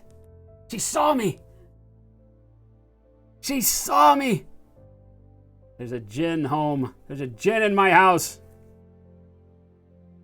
Alright, so you're taking material off, but you're also smoothing it out and dulling it and dragging it around a little bit. Right? So now we're creating that kind of shadow of the rust spill as opposed to having it be quite as opaque. You know, look back here, these lines look like we just kind of drew pencil lines on the tank. You don't want that, right? That's not the way this stuff winds up looking if you're going for that kind of hyper-realistic approach. You want the rust on there, right? But you don't want to necessarily have it be at full opacity. Right? So now we've got this kind of light halo of our original rust on there. And you can obviously go back. There's nothing that says you can't go back and darken that up again. So if we want it to be darker right where it drips out, just go back and build a little bit up top. And then you can come back and fuzz that. And the more you build up, the darker it will remain, right? Because you've got layers of it underneath, right? So there we go. There's a very good looking streak there. Again, it's going to be darker towards the top of all of these. So we'll just kind of come back in and take these 3 here. Seneca boy, thank you so much. 2 months in a row. All right, so we darken it up. We streak going downwards, right? Just throw back my legs and pollute my britches. Try not to fade it going up, right? Sniper Bob coming in with a sub as well. Thank you so much. Keep the hype train rolling. Exclamation point hype in chat for these guys and gals, right? So now you can see we get that rust streak starts to darken up, but it still doesn't look like pencil lines anymore. And then what we do is we work the colors, right? We come back over the top of that. Let's just work on these 2 that we've got going here and show you. So I'm going to come in with the orange stick now, and I'll come in on over that same line. I'm just going to start pulling some orange, just a little bit off to the side, right? And then dull that down too. Okay. These are the exact colors that we use from AK for our actual rust, right? The dark brown matches up with our shadow rust that we laid in, right? This mid-tone stick goes in with our medium rust. If I can find medium rust, that's dark. Well, dark rust, sort of, right? Both the dark and the medium fall into that cool orange that we've got going on here. So these rust colors work really well with the AK or the secret weapon rusts. And like I said, you just keep building it up, right? If we want to take this lighter rust, build it up a little bit on the side. Looks like we've got, you know, just pencil strokes, and then go back and blur it. Using that downward stroke because you want it to slide down the surface of the tank, right? Go. And we can grab a little bit of the yellow. And just kind of right up at the top.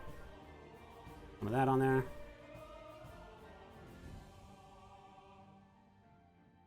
Bingo. Really, really cool rust streak. Very natural. I can get the glare to kind of disappear. You guys will see.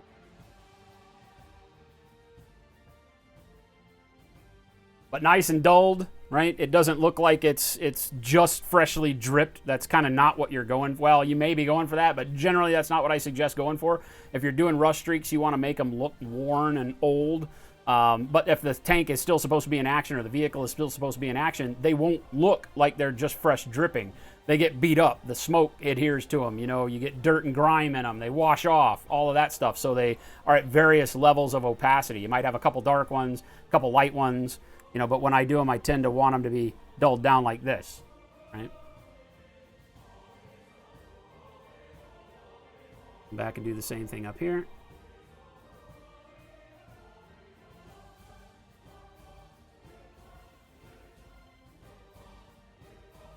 Right. Draw on those kind of highlights on the streaks, then blend them in. The harder I push, the more I lighten them up, the more I move this stuff around on the model.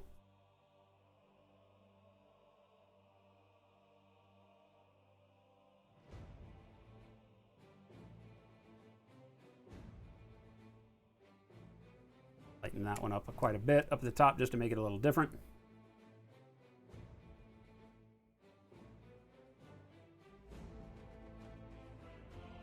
Bingo.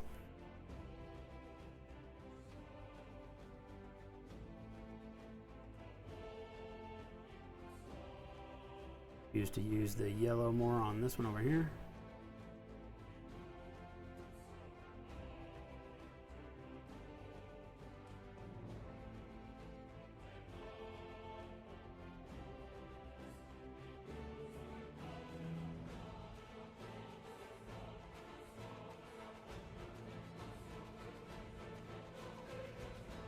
Go through and do the inside areas a little bit if you want to lighten up the rust patch on the model in the hole.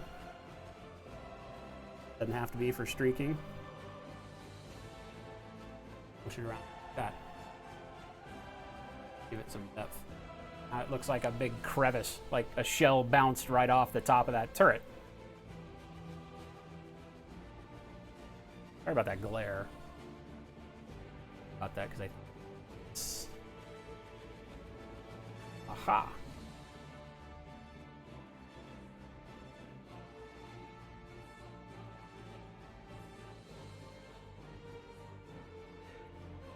Got so many lights saturating so well here.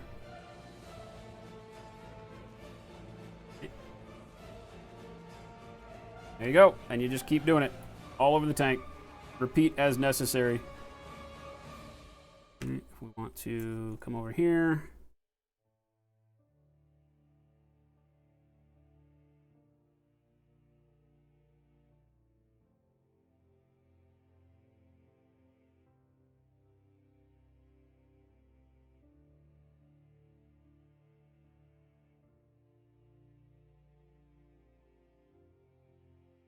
Play with it, right? You don't have to use all the colors and all of the rust spots. You can, like, I could just come into some of them and basically just highlight them up.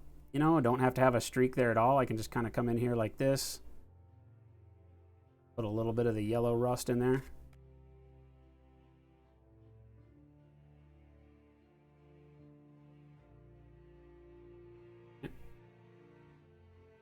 That one a totally different look than some of the others, so you can just keep varying it.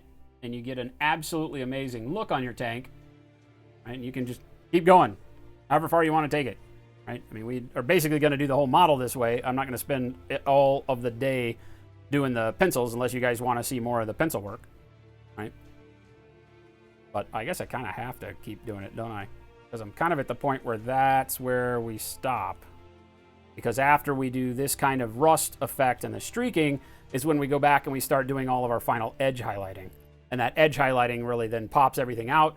Then we do a little bit. Well, I guess we could do some of the pastel highlighting. We kind of have to finish this stuff, don't we? I wish we didn't, but we kind of do. We work on tracks, I suppose. It just depends on what you guys want to continue to see. You have to seal the pencils. Elric, they don't cure like a paint. So yeah, at the end when you go through and put your dull coat on, that'll seal them just fine. And they don't slop or run or do anything funky when you dull coat them. So whereas some pigments, you got to kind of overload your pigment on a model, or at the end of the day when you dull coat it, the pigments will kind of sink onto the model and get less opaque. So you're kind of sealing as you go to know how much pigment is on there. On the pencils, you don't have to do anything like that. You just leave it like this, and when you dull coat it, it'll look exactly the same as it does right now. Right? That kind of shows you better.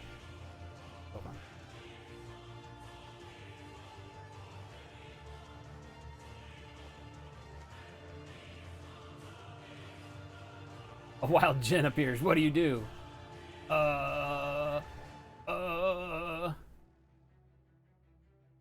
You kill this Yodam 3 times in total? That's what monofilament weapons are for. Then you only have to kill it once.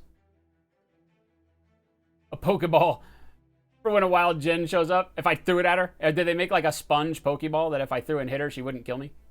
That'd be funny. Elric, we are attempting to. They are damn near impossible to get. Like, damn near impossible to get these things. And so we are trying hard to find a distributor that will get us, but we probably have to go straight to the Mr. Hobby stuff. So, and they are impossible to work with. It's Japanese, and they don't care if they don't sell it anywhere else but Japan. They get enough sales over there that they just don't care. So, and right now, the only offer that I have to buy them is at damn near retail, which I would have to buy a lot to be able to sell them to you guys, you know, because the shipping is retarded. So I'm still working on it. We'll see. We'll see. Anthony, what's going on?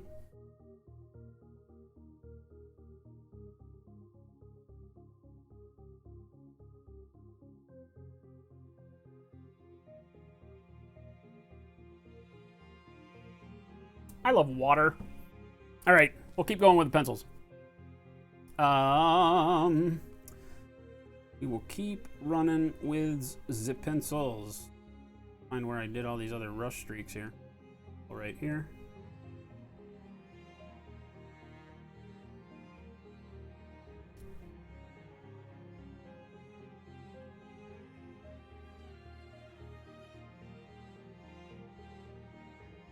You can lighten this one up. I don't have any streaks down here at the bottom, but what I can do, like I've done on some of those other ones, is just kind of stipple the pencil in there to get a little bit of a brighter bottom edge, give it a little bit of depth. On that one.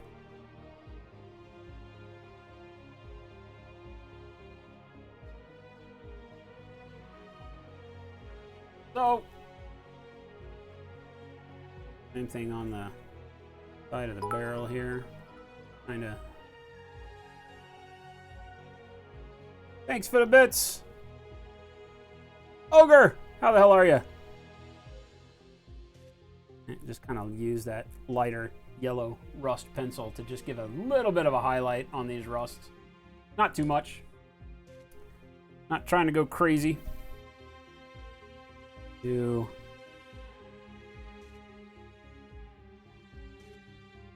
even just a little bit of color spotting on this top ring.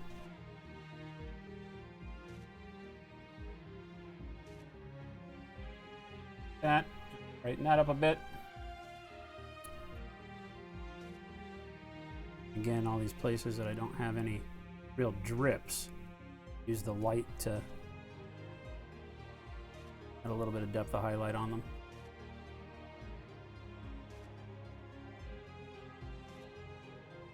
It gives it a really cool blend as you mix it, which is the key with these oil sticks, right?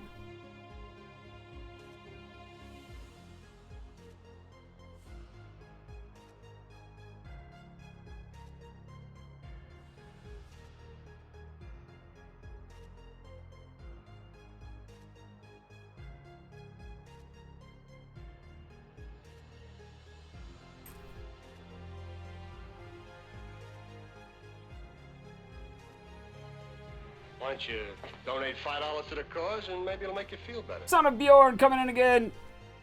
Thank you, my friend.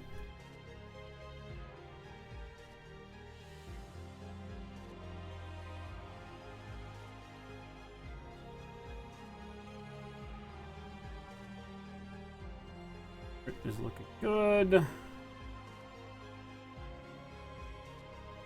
Do this one.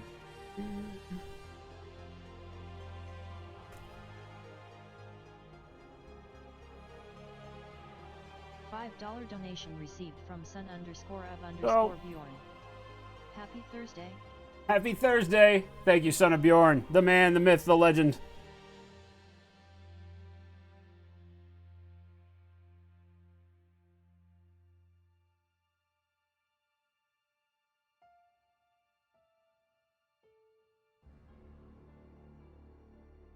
Good fun because you just get to play around with it, right? As long as you don't overdo it, right? Always err on the side of caution, again, like we do and we say with most things. You'll be fine, right? You get to kind of just make it work. Add color where you want color, streaks where you want streaks. You do you. Right, come in here and on these top areas where I wouldn't really have streaking, and just go through and use, again, the light rust color to get a little bit more tone on the flat spots. That would be a good spot to show you some of the grays and whites where we would have some streaking and just some coloration from scratches, right? So again, yeah, these are gray and white, and you might think, well, why would you do that? But if you think in terms of like guys walking on the top of this tank up here, right? So you'd have some scratching going on, right? So I can draw in some scratches that maybe have various directionality to them. I'm going to use a different side of a different Q-tip that doesn't have the brown on it this time, right? But I can draw some scratches on here, and then as I buff those scratches into the surface, they look less gray and more just like highlight color of whatever the base coat of the tank is, right?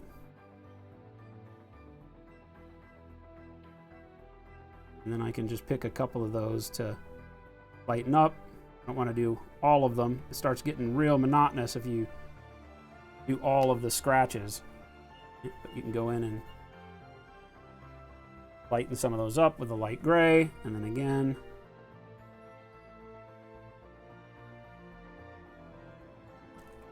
White.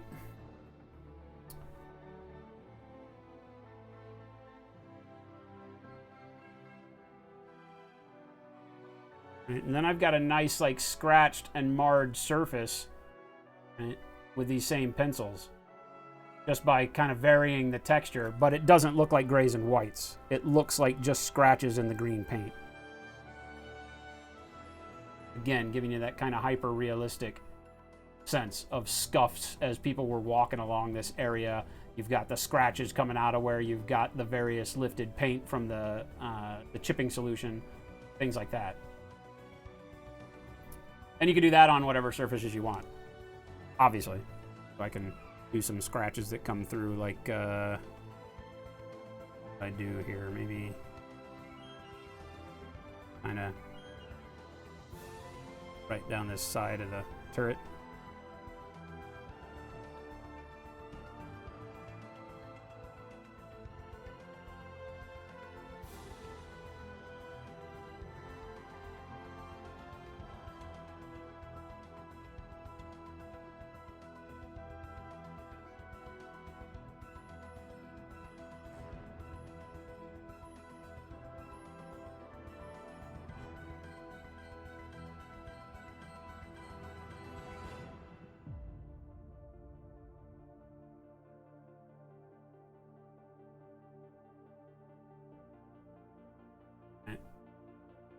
It just gives me some real light scratched surface look.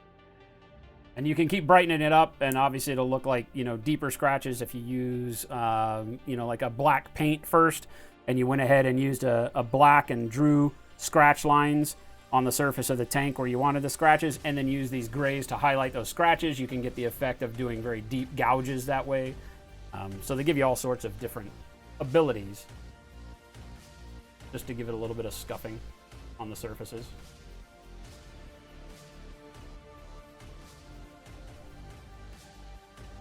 They are ergonozzle. I mean, the weathering pencils are some of the best things. Back in the day, you could use, well, and you still could, you could use oil pastels and get the same effect. So they make pastel pencils that you can buy. And if you can get the oil pastels that aren't the biggest problem with them is that so many of them, as you I don't know if the right term is they're not dense enough, but as you draw on the model, you get way too much pigmentation coming off. And that becomes a problem because you have to continually sharpen them and only work with them with a really fine point. And that point wears down real quick. So they're just a bitch to work with. The reason I like these is that, you know, as you can see, you know, they just have a big flat nub on them. You don't have to sharpen them to a point, and I'm just using the rim. Right? Notice how you can see it's shiny around the edge where we've kind of polished it. These are so dense that they don't put out a whole lot of pigment on the model unless you press really, really hard and go over it a bunch of times. So they last a long time. They work super, super well. And they don't have to fight. You don't have to fight with them back and forth like I did, you know, all the time with the regular oil pastels. So, where else? Not a lot of places here where it really allows me to do a whole lot. I'll get right there. I'll do these one by one, otherwise I'll forget about them.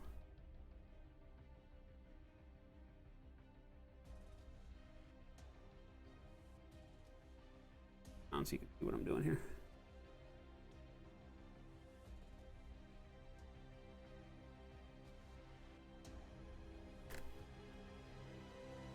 I basically just draw that rust line to the outside of my shadow, whichever direction you want to go. Then,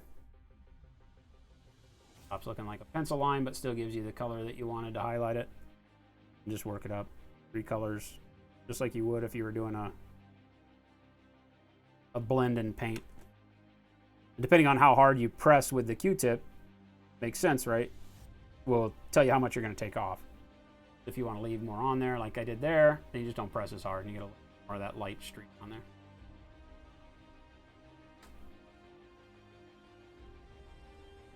Feel like I need a whole lot around here. Trying to do a whole lot of rust streaking there. We got our oil or our petrol spill stuff here, which looks really good anyway. Don't have to do much.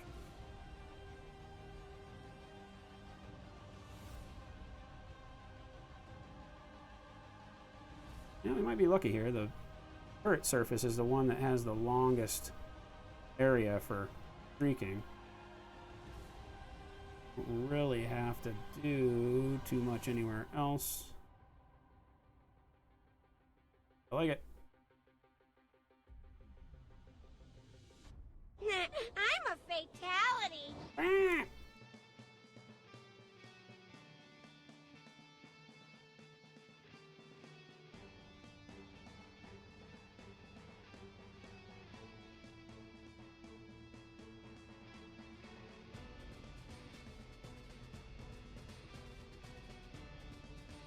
Dirty, dirty little thing. Dirty, dirty little thing. It definitely is.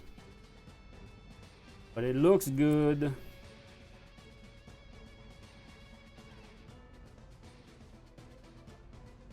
Harry Potter and all his wizard friends went straight to hell for practicing witchcraft. Yay! Let me have one of those porno magazines. No.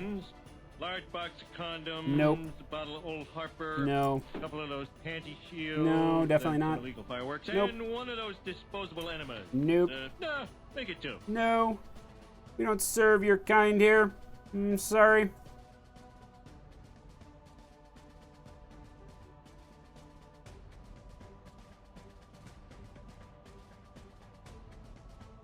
Righty.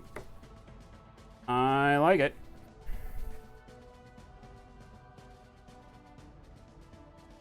I like it a lot. Blah blah blah. What do we want to do next? We kind of need to do the running gear. Ta-da! Yeah, we need to do the running gear and the tracks. I know a website that shows monkeys doing it. No, you don't. There's not a thing. There's no such thing as a website that shows monkeys doing it. That's not how it works.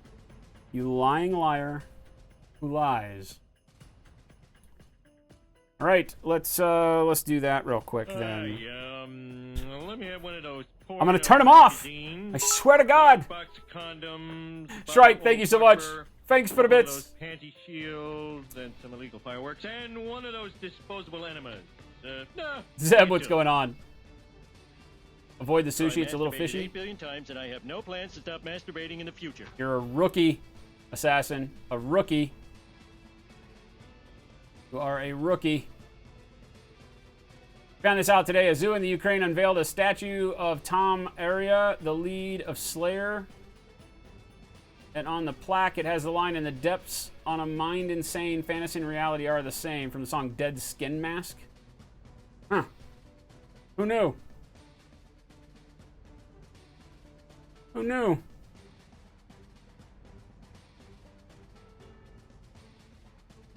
Have I seen the new Foo Fighters music video? I have not. Should I? Is that it? Ogre, yeah, I mean, you'll see me, most of the stuff that I paint is more of a clean effect. I don't go for a ton of weathering generally, but there are times where you really want to. You want that hyper-realistic look. You know, on this, we're going overboard, right? This is more weathering than a tank of this size would normally have. But you can still manage to control it and keep it looking pretty good. It doesn't have to be, you know, so far over the top that, you know, it looks like you'd find it in a garbage pail rather than out on the field of combat, right? The thing that I always warn people about is Ray Silver coming in with a $5. Thank you so much, Ray.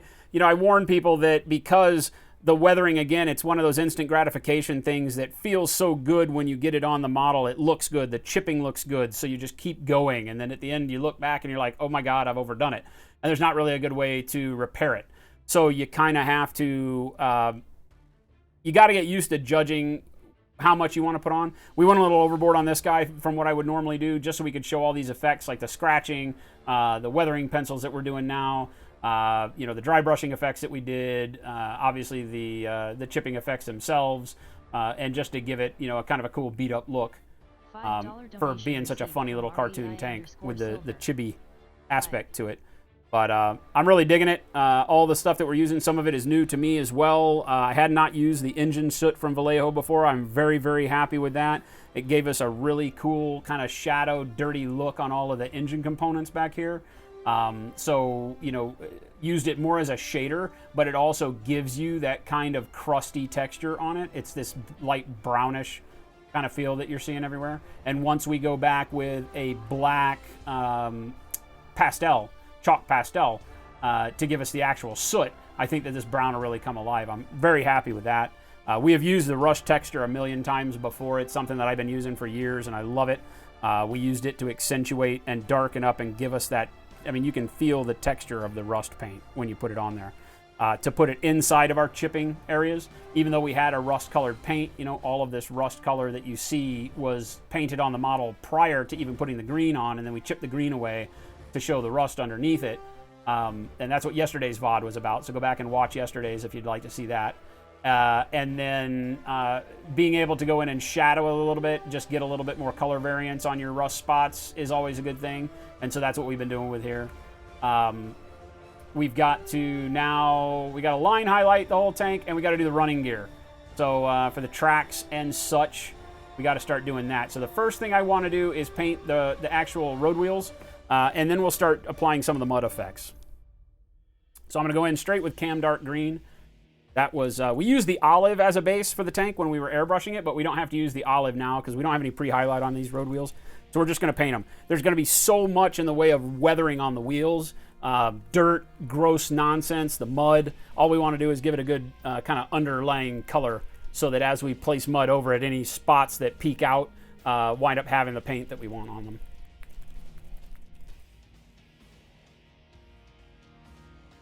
Could you use furniture repair pencils with the same effect? Maybe. Maybe if they're dense enough, Durthu.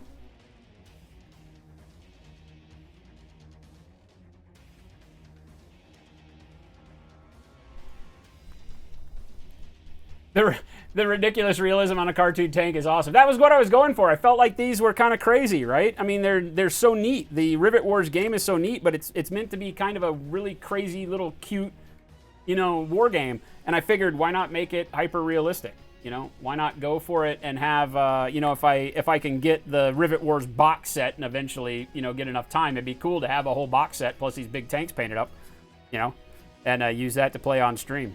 But in the meantime, it'll just be these couple of tanks that we paint. Eventually, I'll get around to doing the Axis one too.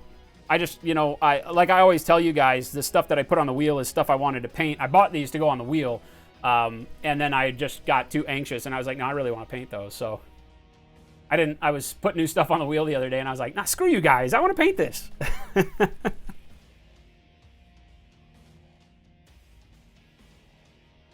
So there you go. Your loss, our win. Somebody will win these anyway. I'll wind up putting them up on the wheel as they're painted already. Bow, bow, bow. Oh, as I'm looking at the brushes, I'm forced to remember that I sent in all of the artwork today for the brush sets. So I just have to wait on approval back from them telling me that they got it and that the file types are correct and that they can do what I want to do, because I want to do the brush size on the handle of the brush inside of the bomb logo. I don't know if they can do that or not. I keep asking them to do silly stuff like that, so we'll see how they go.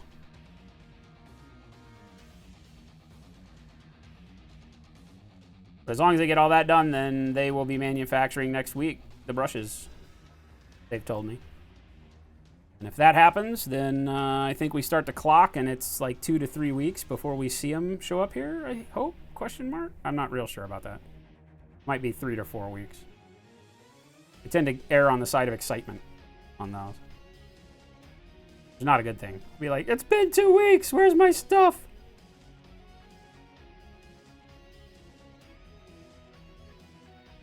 Just had to make a simple graphics card for the card backer for the brushes. Get down with the clown. Figure out the shaft. They're called bomb wicks. I feel good. The brushes are named bomb wicks. So that's what you will be owning should you determine that you want to buy brushes from us. You will get your own set of bomb wicks. It may or may not on the packaging say remember to always keep your wick clean. I'm just saying, that might be a thing.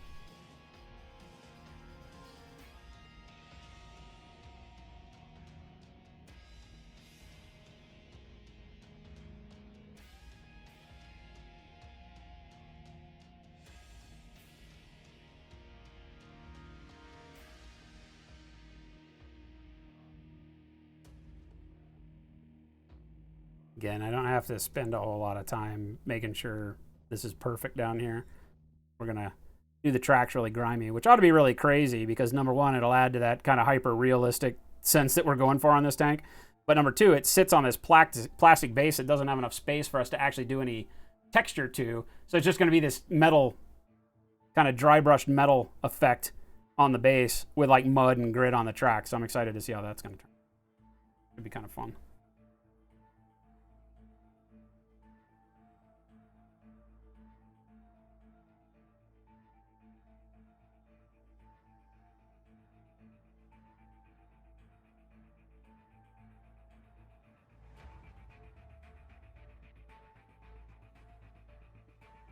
Psychotic, I'm hoping to. That question got asked earlier too. Yeah, the goal is to add everything that I use to the store, but some of it's very hard to find through distribution. And some of it, when I've called, they're like, oh, what retailer do you work for? And I'm like, we don't retail. And they're like, oh, sorry, we can't do it if you're just a web store. And then I try to explain it, and they go, yeah, we don't make exceptions. So I'm like, okay, great. Okay, great. So there's some stuff, unfortunately, I just won't be able to get unless I can find like a sideways, way to get it through distribution or something.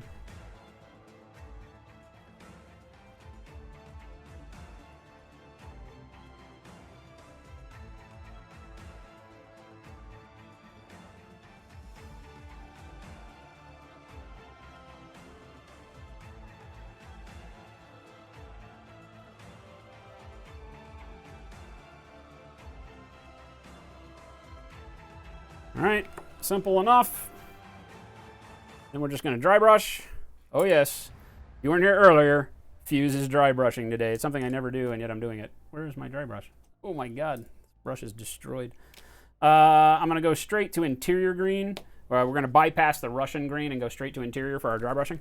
Again, the road wheels don't have to have a whole lot of color on them. This color is hard to dry brush because it's a Model Air color. Hello! I have to turn your... Oh, your camera is on. Did I turn your camera? I'm not off. Very strange. Ugh!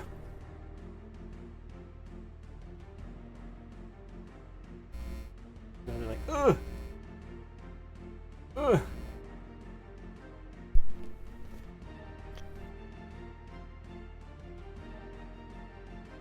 You probably got to scoot over a little bit.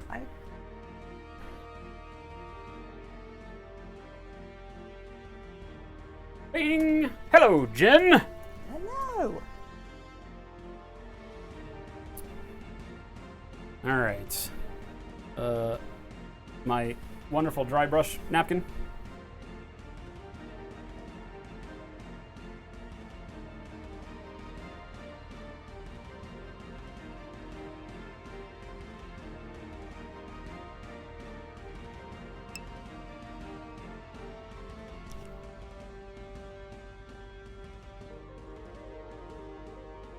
A good rough dry brush down here. Uh-oh. He's here. Now starts the mayhem. What's going on today? Paint a tank! Showing everybody the wonders of amazing weathering techniques.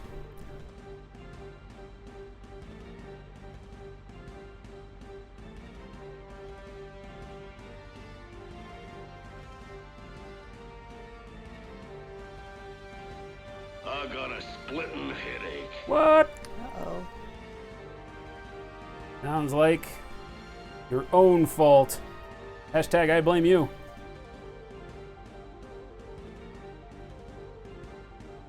Unless you're dealing with children, in which time hashtag blame the kids. Always blame the kids. Hashtag always blame children. Or Jen. You can also blame Jen. Unless, of course, she's here, at which point we're not supposed to say that. Damn it, I always forget! What are you doing under here, Bella? They're so silly. They've been like wanting to go outside, acting almost like young dogs that want to go play. Well, that's good. And then they go outside and they immediately scratch at the door. Oh, they're like, 'cause nope, it's hot. nope. For a second there, we thought we were young again. Not so much. We realize we're old. A couple of old ladies here. All right, so just enough to get a little bit of color on there. All right, we will go ahead and do one more layer with the combat fatigues, the lighter color that we were dry brushing the whole tank with earlier. Ba-bonk. The tanks are realistic and the mini's done in the cartoon chibi style. Oh, you think so? Grins? I was going to do the cartoon guys all hyper realistic too. 5 o'clock shadow, you know, really like detailed skin colors and stuff. Just because I think the sculpt itself carries the whole cartoon effect. I don't know that I have to paint it cartoony. But I get what you're saying. That could be cool too.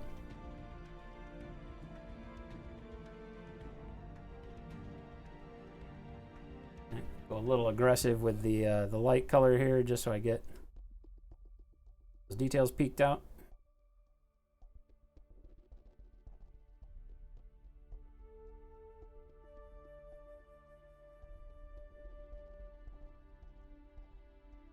This is from yesterday. Soon?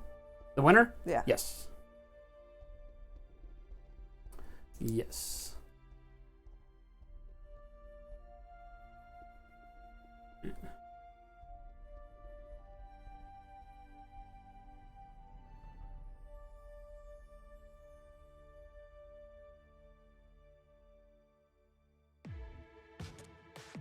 All right, bingo. Road wheels. Super simple. Now we got to paint tracks. And yes, we are going to paint the tracks first. And then start building up mud over the top of them. Now, for tracks, I tend to like to just keep them in black and then do like a dry brush of like a rusty brown over the top of them. And then add my mud in, do all of that, because the mud is typically going to take the bulk, especially on a small track like this. There's going to be not much track left. So we're basically just going to fill in the gaps that we've already got on them with black, and then maybe a little bit of maybe black gray to highlight it, or maybe gray to highlight it up, and then put mud on it. I don't know that the highlight is going to matter at the end of the day, but we'll see. It's the one from yesterday, right? Yes. Yipper. Death by Donut said, do you think painter's tape will contain liquid effects? Painter's tape will contain liquid effects like the stuff that we're using here? No.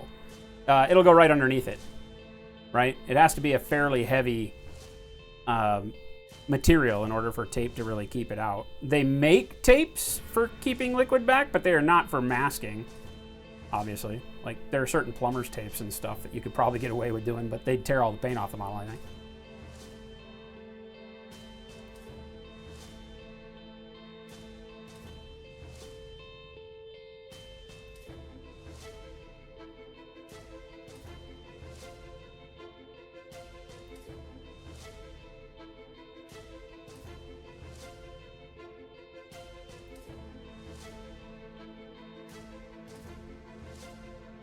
Again, I don't have to get these perfect. I just want to get enough black on there to where I don't have like overspray of green.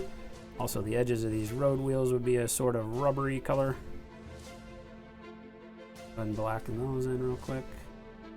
Said so silly putty or blue tack. You could use that, yeah. I don't know, what are you trying to contain liquid effects for? I guess you got me thrown. I feel like those are very specifically placed in abnormal type of shapes. So what would you be, how and why would you be trying to contain them, I guess is my question. If you only want them to pool in a little area, and what effects are you using? It just, that's a weird sounding thing for me. So it's not something that I would normally say, that I would come up with an answer for, because I feel like there's probably an easier way to do it than to try to mask off areas for liquid effects. Are you trying to do like water effects? So my Blood Bowl goblins are going to be standing in puddles. Trying to make GW bases look like they're slightly underwater. Wait, are you doing like resin, like 2-part resin, clear resin for water effects like we use? Because no, blue tack won't do that. You don't want to do anything like that. You want to build like a plastic card thing to contain it if you want to do that. Or what's better is just to build the base up and create a hole in like, you know, the cork or whatever material you use, right? Like we've done with this guy's base. Whatever the Liquitex water effect. Right? So build your base up and knock a hole in it so that the base itself contains it. I don't think trying to contain it with anything is a good idea with the resins and the water effects. You might find that it works, but it doesn't sound like something I would want to try. I've never had to do that. I do the water effects all the time. I feel like you just build your base up around it. That works a lot better.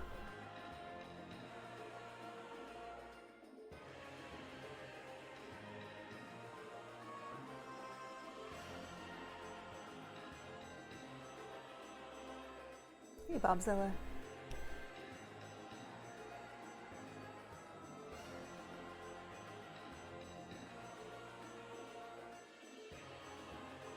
Right.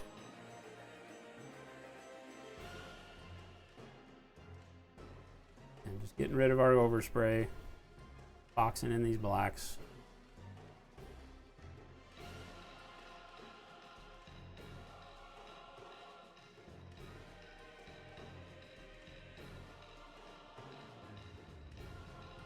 Is this part of a commission? Or Just something that we're painting.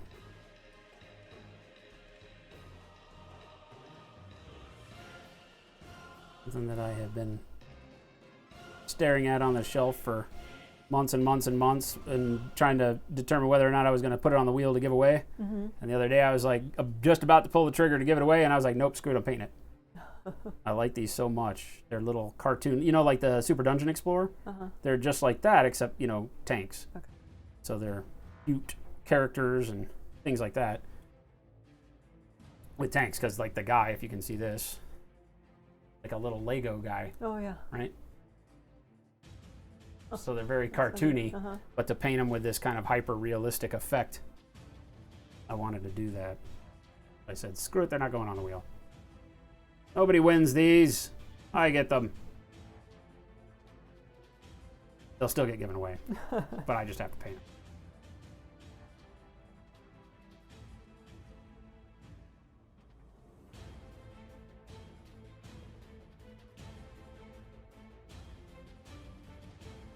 So touchy. Thank you for sending it. I've been thinking about the chocolate-covered apple all day. I thanked him for it again today. I was like, those are so Did you delicious. try one of those apples? So good. Hunk of caramel, and then it's all dipped in chocolate. And I think there's a little bit of salt on the outside on the chocolate. Sounds horrible. So good. How could you eat such a thing? Thankfully, I was busy. Otherwise, I would have been thinking about it all day. Drooling at my desk. Hey. Come back over this way. Say Sounds hi. like a Bella. Come here. That sounds like a Bella. Here she is. Here. Here, say hi to your friends. Nope. Oh, there she goes messing with the camera again. Sorry. Freaking Jen.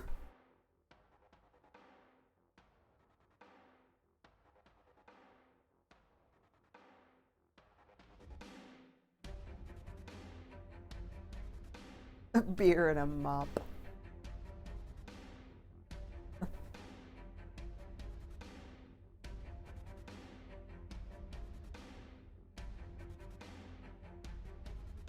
It's always watered in here. Because the fan? Oh, the fan's on in the other room too. Because of my farts? Probably.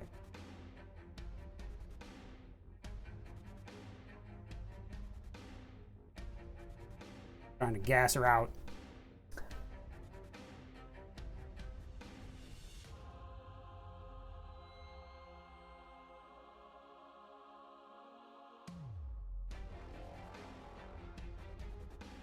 Everyone's getting along.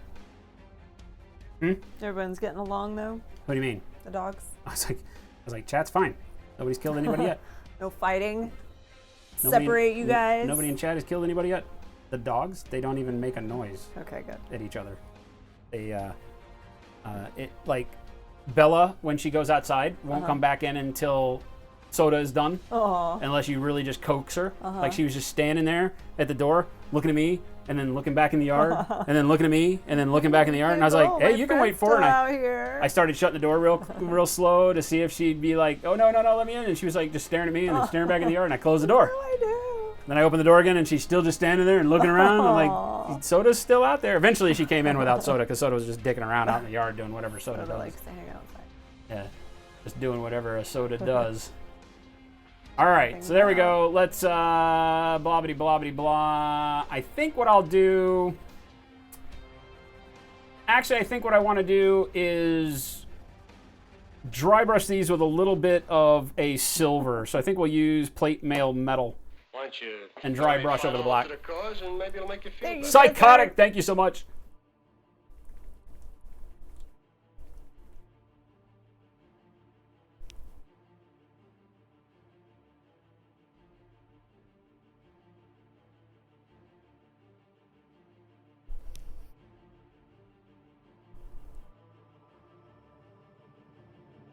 Use the Vallejo snow effect on your Sun Space Wolves. Yeah, it is great. We have the snow in the store too. Just didn't work on this tank for obvious reasons. But yeah, the Vallejo snow effect is great for basing. Barometric pressure is causing you headaches, Psychotic? That sucks, man. Trevarian, what's going on, man? Donation received from Psych 0 Tick J3 Stir. Walla walla bing bang. What? Walla walla bing bang. She was not near as excited as she ought to be for that one. Psychotic. Thank you. The hoarder of all the cool models. The Vallejo Stillwater, yeah. Would you really know if you killed someone, Chuck Whiffendiffer? What? Would I beat the odds on this? Say what? We were talking about. I asked if everyone was getting along. Oh, I see. Chat, and you said no one's killing Donate anyone. $5 to the cause I and see. maybe it'll make you Thanks, feel better. Ashman. Uh-oh, Orc Pride already talking about food. Ooh. Thank you for the donation, my friend. Assassin, what's the best way to make a dirt effect on a model without actually using paint? We're going to show you that. We're going to be, after we get these tracks done, we'll be showing you how to do exactly that with pigments, which are actually dirt. Blah, blah, blah. For lack of a better term, pigments are dirt. So you're just going to rub dirt on the model. They're not really dirt. They're just chalk. Right, again, we're just going to start going after this with a metallic dry brush so that it kind of gets those edges shiny on the tracks. What? Bacon wrapped corn on the cob. Not even a thing. I mean, Why do people lie to us? Thought we were all friends here. You don't have to lie to us. so good. Let me eat. Okay. Cheesesteak? Maybe.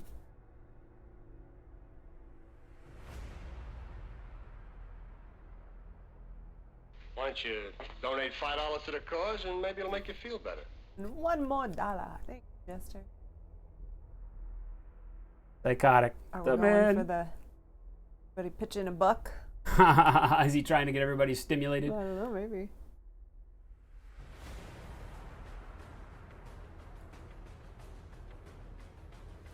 Exclamation point hype in chat. You guys pushed it to a giveaway. Rulers.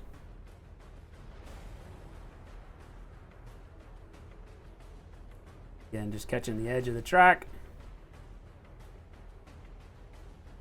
A little bit of the road wheels if I can get up in there. Ah. Seriously. What? Bobzilla just said if they make bacon vodka and bacon beer, I don't see why they wouldn't make bacon corn dogs. Bacon corn dog would be a pretty genius idea. It's a conspiracy. Telling you.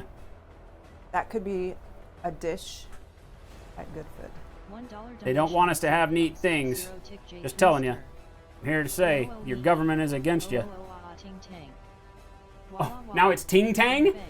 Well, that's Ooh, the song. ooh, ah, ah, ah, Ting Tang. Say what? Ting tang, la la la, bing bang. Yep, we make bacon pancakes here. We're a fan of the bacon pancake.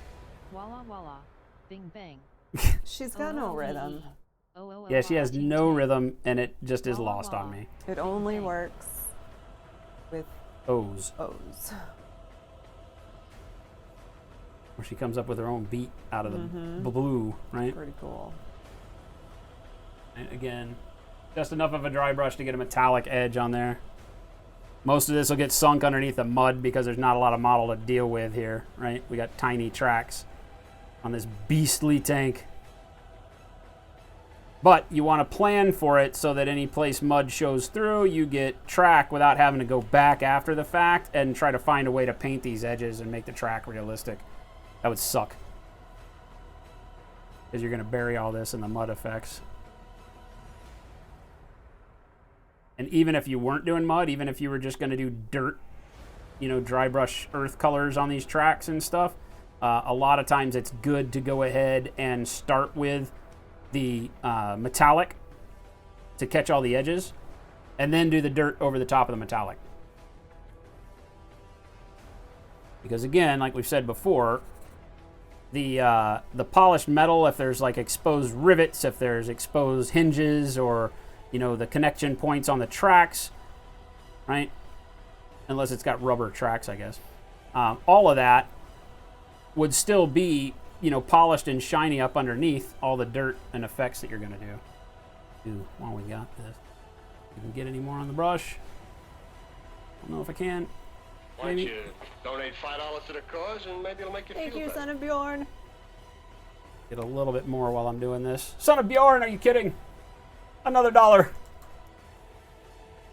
What did I just do with it? Plate mail. Why don't you donate $5 to the cause and maybe it'll make Too you fitty. Sachi, too fitty. Too fitty.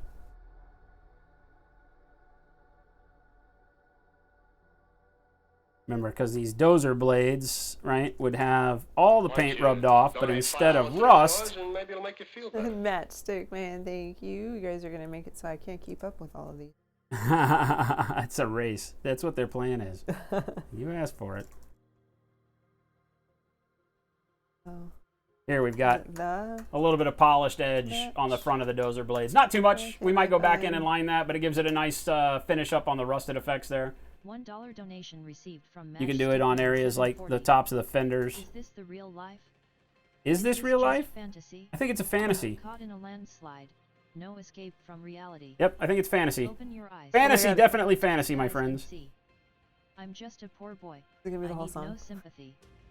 Because I'm easy come, easy go, little high. Matchstick, did you really type in the whole song? The wind blows. So good. Okay, that was it. So like, good. Is it going to be the whole song? Because I think it's a long one. So good.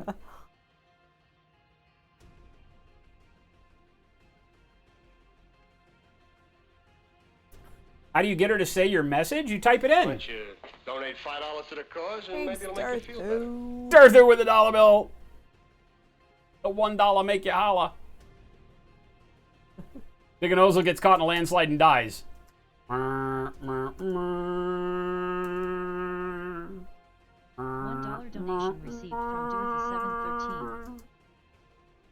Everybody have a moment of silence for Big Ozel, who was caught in a landslide and passed away today. June 1st. It is the 1st, right? It is. June 1st. Where is this year gone? I would like some months back. Father Time. Do not know. Stop stealing from me. John Bingham, what's going on? Your wife made carrot dogs. Huh? Huh? With a carrot in a bun? I feel like that's a stretch. Oh, she's a vegan. I feel like that's still a stretch. Actual bit of food in lieu of an actual. Why hot can't dog. she have, Yeah, like, you've the had- vegan you've meat? had- Well, The yeah, vegan meat you can say is you've good. Had veggie hot dogs and corn dogs. Yeah, the veggie dogs are good. They're good. It's corn with a Q. Q-O-R-N. Corn. It's the 0th of June. It is not. First. It's the 0th. Is that even a thing? You guys are liars. March 32nd. All right, May let's 32nd. just go straight to mud and grass. I think I like that idea. Oh, it doesn't shake. Oh my God. We're gonna use the Vallejo Environments mud and grass. Mud and grass. Definitely don't use the brush you like for this. Use all the brushes that you don't like for this, because look at that. Yeah, you're not gonna wanna. That looks really like nice little. Oh. that's like a turd. Donate $5 to the cause and That's like a Another one, turd. Matchstick Man. Thank you. Matchstick Man, March my 90th. hero. It's like a turd in a bowl. You're definitely gonna want a brush like this. This wonderful round Zero Masters Touch brush that held a point for all of about 2 days. Feel like that's a good one. 740. Pour some sugar on me. Oh no. In the name of love. Pour some sugar on me. See Monday, fire me up. Pour your sugar on me. Oh, I can't get enough. I'm hot, sticky sweet. From my head to my feet, yeah. Yeah. She says, yeah. That actually worked. I really enjoyed that, actually. That was pretty funny. Look at how awesome that is. Mud and grass. Doesn't get any easier. Thanks, Jack. Get down with the clown. It's pretty cool. I feel good.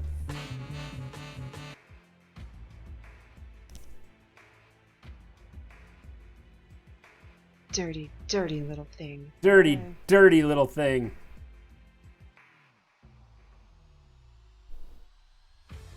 Oh, Baby Got Back was pretty good, too. If I still have mud and grass, I forgot about that one. if I still have mud and grass in the store after showing you guys how cool this shit is today, I will have no faith in you people. Uh-oh. Just saying.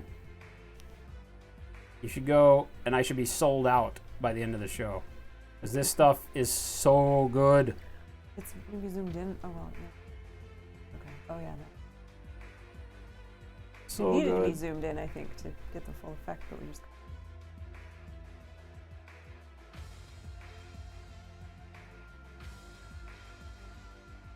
Start pretty thin, right? Don't go packing in tremendous amounts anywhere in general because you're going to want to get the feel of it first. It has a lot of texture without having to put a lot of paint in there. Only medicinally resurrected. What's this stuff called again? Mud and grass. Vallejo Effects is where it's at on the site, and it is just simply called Mud and Grass because it is mud Yeah, they're like... and grass. Like G. Finnegan said, but how do I implement mud and grass on my nids? You stick it in their And feet. Matchstick said, don't know if it'll quite work on my nomads. Dude, you people are coming up with piss poor excuses. You can use this anywhere. Just because you're not creative doesn't mean it's not usable.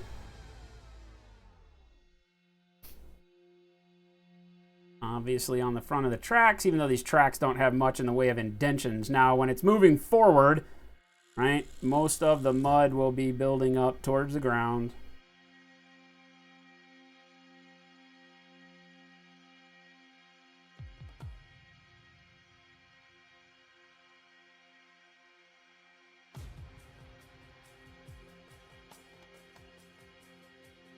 And the inside edge where it catches up on the body.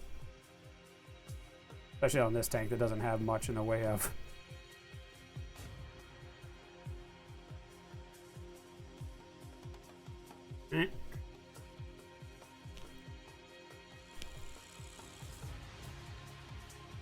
Where they been driving this thing?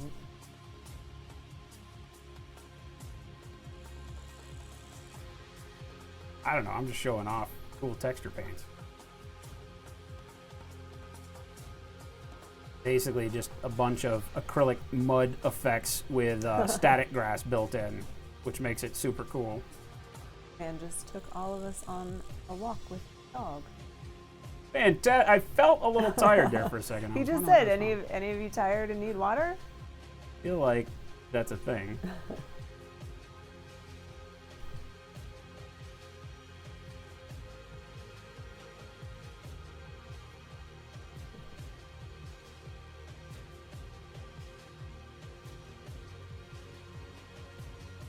Why don't you donate $5 to the cause and maybe it'll make you feel better.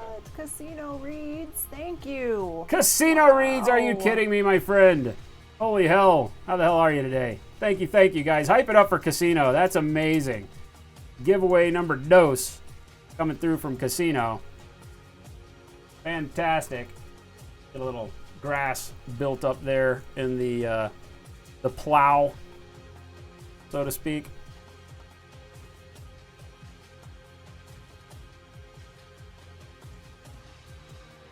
Dirty, dirty little thing. Yep, we just keep making it dirtier and dirtier, too. We don't even care. We are packing it full.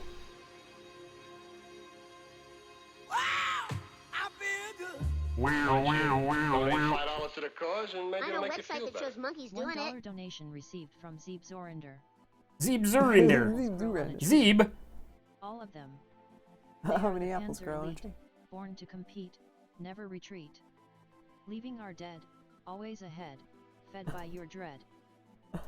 What? I don't know. Say what? Harry Potter and all his wizard friends went straight to hell for practicing witchcraft. Yay!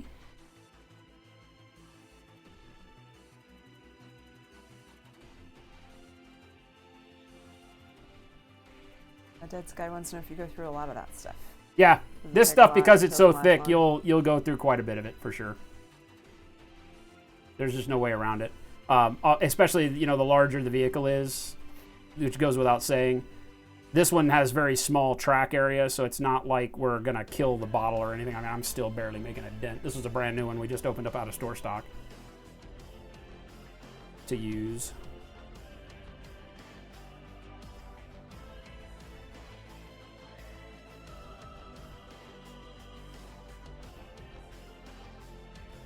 Splash mud? What's that? Dugganozil said no splash mud. I've got industrial mud that I'm gonna put on there. And for Bob said that he doesn't see it in the store. Yeah, it's on there. Mud and grass. Vallejo effects. True, Matchstick Man makes a good point. Everyone knows you don't use your own supply.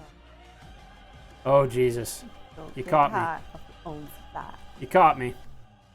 Yeah, it should be in there. Look at the Vallejo effects. If you go to Vallejo as a subheading in the store and look at the effects paints. Psychotic Jester just put it. Yeah, it's there.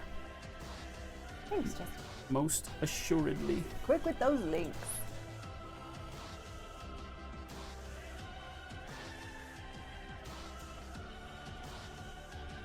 And again, you can use it as sparingly or non-sparingly as you want. It has a really good texture, so if you use it in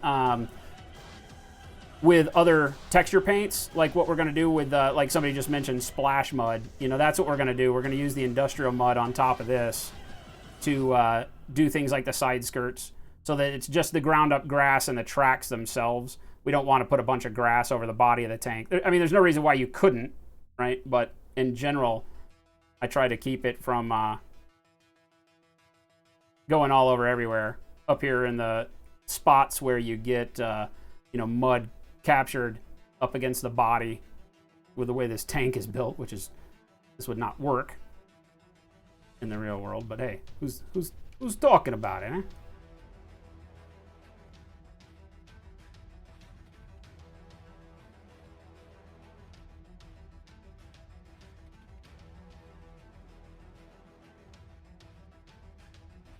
Bobzilla said, have you painted it for a texture, then painted over it, like for extra depth, rust type look? This stuff I wouldn't do that with because of the grass, but you can use the other mud effects for that for sure. Yeah. Yeah, for sure. This stuff, the grass, the nylon grass is basically just like having static grass. It is. It's the static grass stuff, and it's just embodied in this solution. So I would not use this for a texture. And unless you had something where that grass texture made sense to you to use? Question mark? I don't think it would, but... You might surprise yourself and me and come up with a way to use it. With all this stuff, I always say, just get creative, man. Play with it.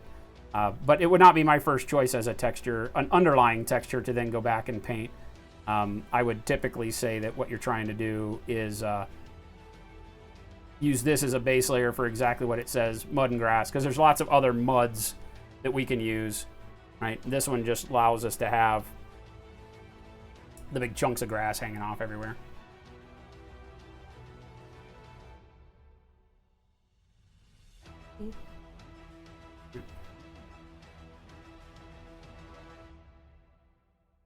All right, so very, very dirty.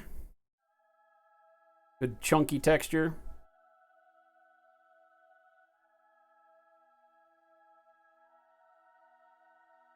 Grass hanging off in various areas.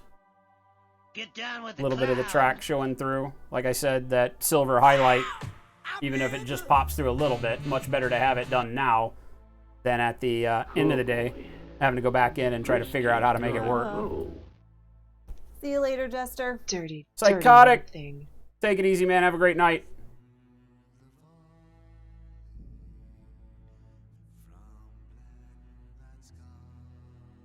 Think about the motion of the tracks. If you want your tank to look like it's been moving forward all the time, understand how the tracks move, and then all that mud would kind of get thrown up in this back area here. You can kind of overload the fender right towards the back. And I think that's pretty good for the mud and grass. These very good things. Again, we used some. This won't last you near as long as the other effects that you've seen me use tonight. The rust and the oil stains and the petrol spills and all that other stuff that we used will last a long time. Obviously, any of the solids, those solid textures will go away a lot quicker. Just kind of goes without saying. Industrial mud we will use next. Again, it's a paste right out of the jar. So a good thing to use for basing you can get away with. And what we're going to do, we're going to have to use it kind of sparingly and just kind of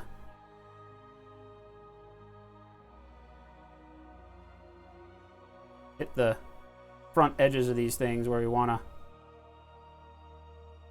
make it look like mud has just been kind of tossed up onto the rest of the tank. Down along the bottoms of the skirts. Wait, and then you have to paint over it? Yeah. Yep. That's why we use this one very sparingly. You don't have to. If we'd have done this all over the tracks, you can. If you don't want the grass effect, you can put this everywhere, and then you just have to paint it separately. Or plan for it, put it on early on in the model, as opposed to late like we're doing here. Because we wanted this over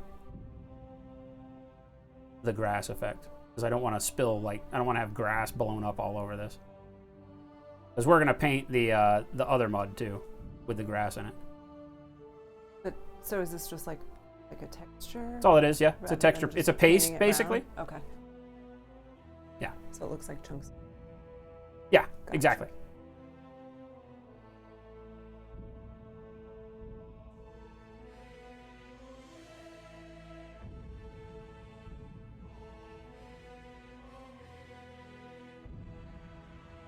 You can, like I said, you can do this for your bases, much like you would use a pumice, right? Same kind of deal.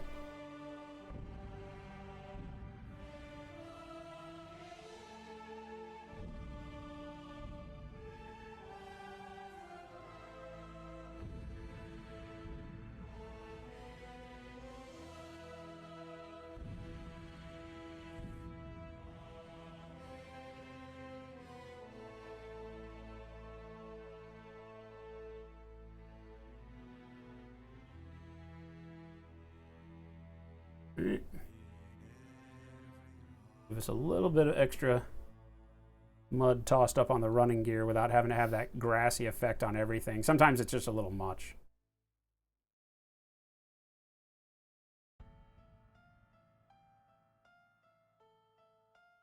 And then do you have to like let this dry first before you can paint? It doesn't take very long when you're doing thin like this, since we're not using a whole lot. It'll be dry by the time we get paint mix to put on it, believe it or not. You don't have to let it set up too much.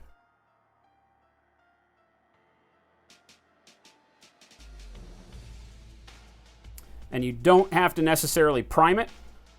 If you do put it on your bases before you have painted the model at all, then priming it is fine.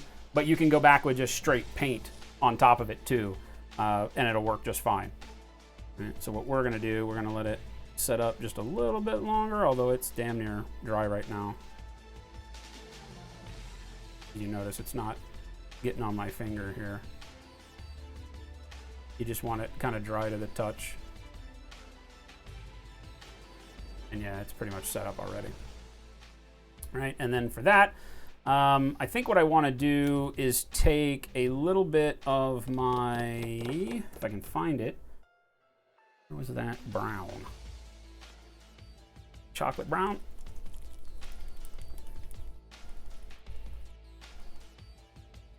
We're just using straight chocolate brown from Vallejo Model Color.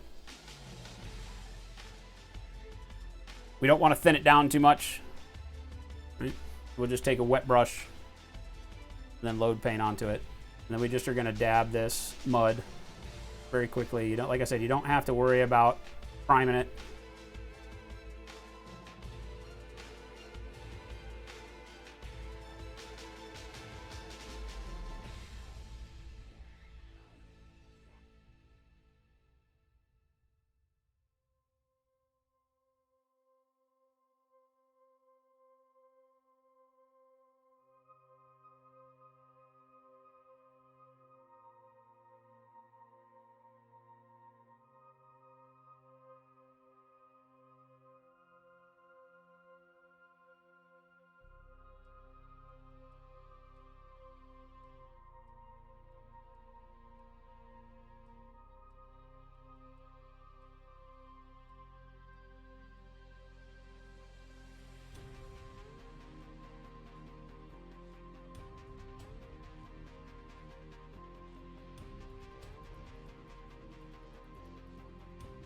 You know the drill. Just paint, paint, paint.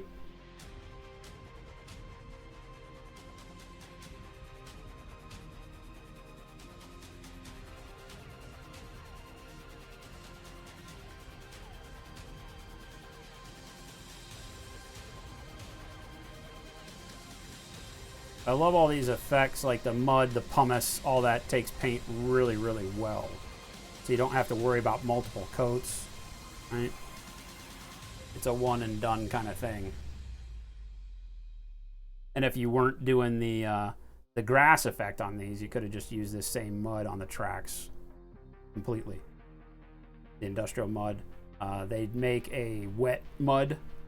I don't have that in the store, but I will be adding it. If you guys would like to see more of the effects on there, I will add those and I will use them on stream to show you what they're like, just like what we're doing here. Without any problem. Hello?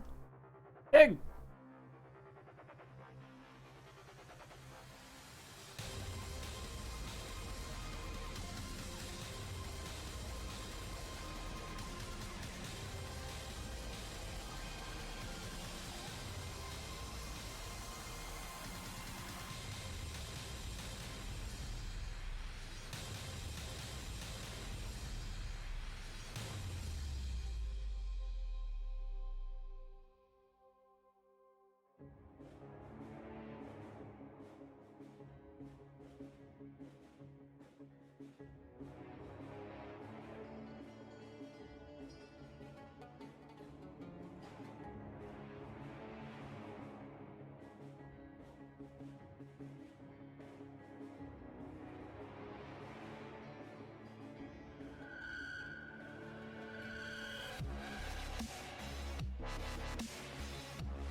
Who said, don't you hate it when you were trying to go to war and you drive over chocolate cake?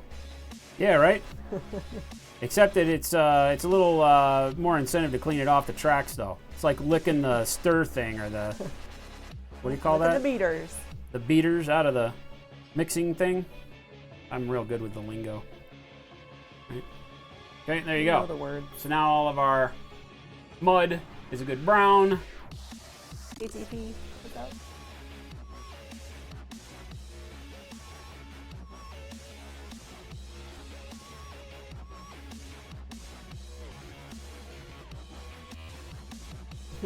For texture stuff, you can use drywall spackle with just a wee bit of acrylic paint in it. What's that? Drywall spackle with just a wee bit of acrylic paint in it works well for texture stuff. You can, yeah, definitely. It has a larger texture to it, right? Even the lightweight wall spackle stuff is generally got a little bit too heavy texture. It's great for basing. I don't necessarily like it as texture on a model unless it's a fairly large scale model, but definitely. Little known fact from World War II, hundreds of tank drivers got sick with salmonella from licking the tracks.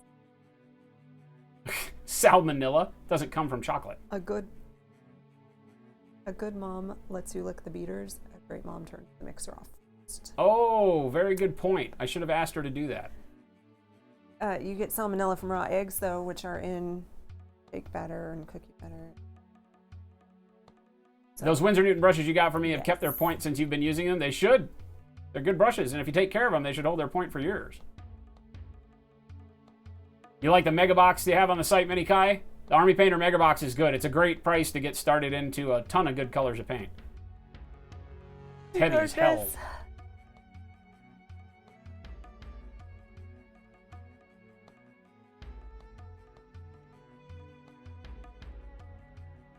Yeah, I'm just, the splash mud for me, and for us in miniature, for scale modelers, sometimes you don't necessarily have to worry about painting the mud.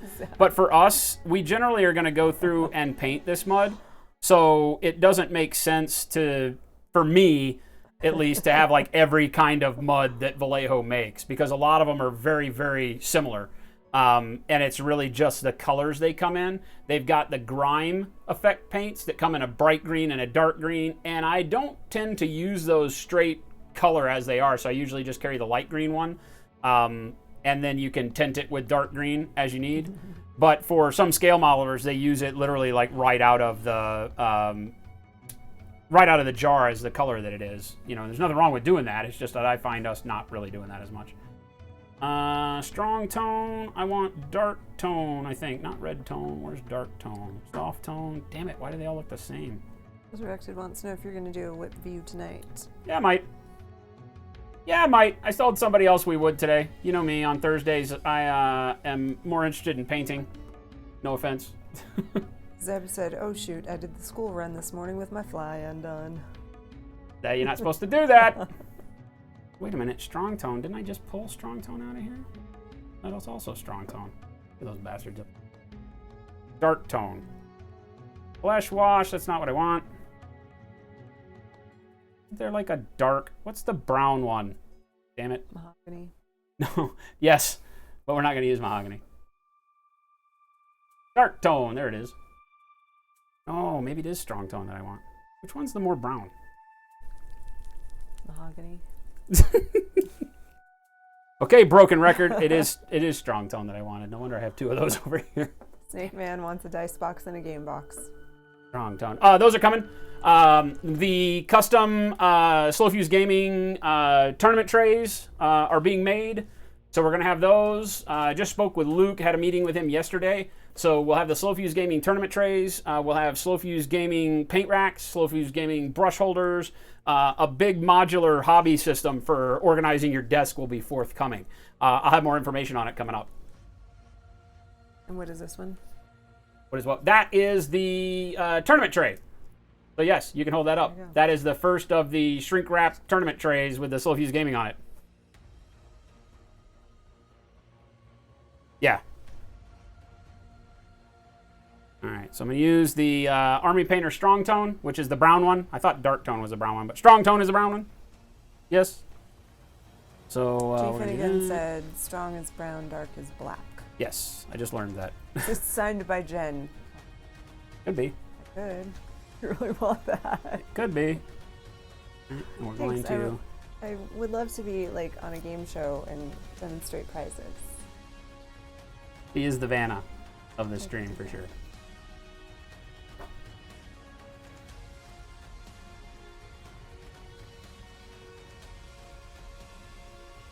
Captain Chaos. We're simply going through and using the strong tone. Give a little bit of depth on our mud. I find that while the effects paints are fantastic, that the uniform color of them doesn't do them justice. So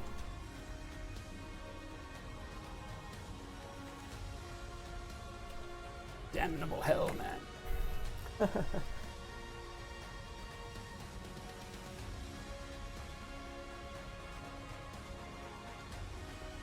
13 hours in the sun, and that sounds brutal. Need a nap and some water.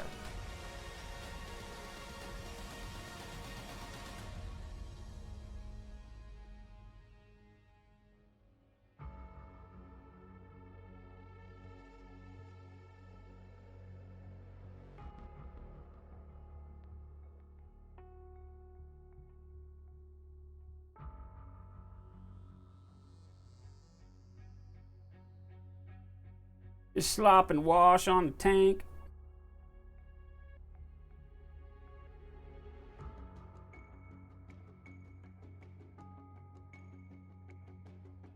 Haven't used any wash on this tank yet. I'm one of those rare beasts that doesn't use wash on tanks. Every now and then I'll pin wash some stuff, but even then I'm not a whole lot. Just am I don't know why I became such an anti-wash guy. Because you're dirty. Because I'm dirty? Don't like washing. Oh, yeah, that's true too. Yeah. Fuck that bathing shit. Dirty, dirty little thing. Who you calling little? You calling little? A Deadly Wookiee said, don't know if you know the game show Bull Eyes, but you need to play the theme tune one time while doing the raffle. Bull eyes? I don't understand this at all. Bull as in an animal?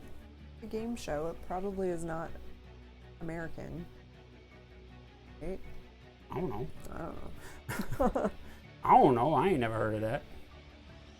All right, so the wash just is going to give us a little bit of variance in color, give us a little depth in there, some shading.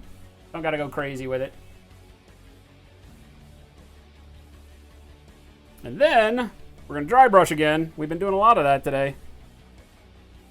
Good God, my palette is, or my work area is encroaching on me with all this stuff that we've been doing. I need a good light. I need a light dirt color. Let's pick a good light dirt color. How about a desert yellow? I feel like desert yellow is probably pretty good. And it's a good thick paint. So I think that is the answer. Desert yellow, because desert yellow is going to look good as a color to bring up on the sides of the green too. So. No, I only worked retail for like 6 months, so no, probably would not be. Wouldn't have anything to contribute to that. We'll try this. We'll see if we like it. It may be better to go with the flat earth.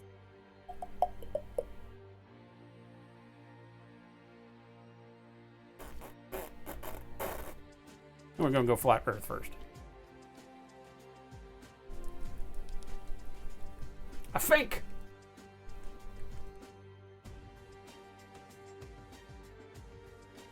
It's almost 5. It's almost time. It's almost quitting time, for crying out loud. And I'm sitting here dicking around. Sitting here dicking around. Like I got all night, man. I'm having so much fun with you guys doing this stuff. Prizes to give away. Got stuff to do. We're going to be late. Life's hard. Life's hard when I'm having fun and I'm liking the painting that we're doing. We're just going to keep going for a minute. I went with a flat earth instead of the bright yellow. I think the flat earth will help us with... What? Earth is flat? Yes. Shh. Shh. Just go with it. Okay. Trust me. Trust me on this one.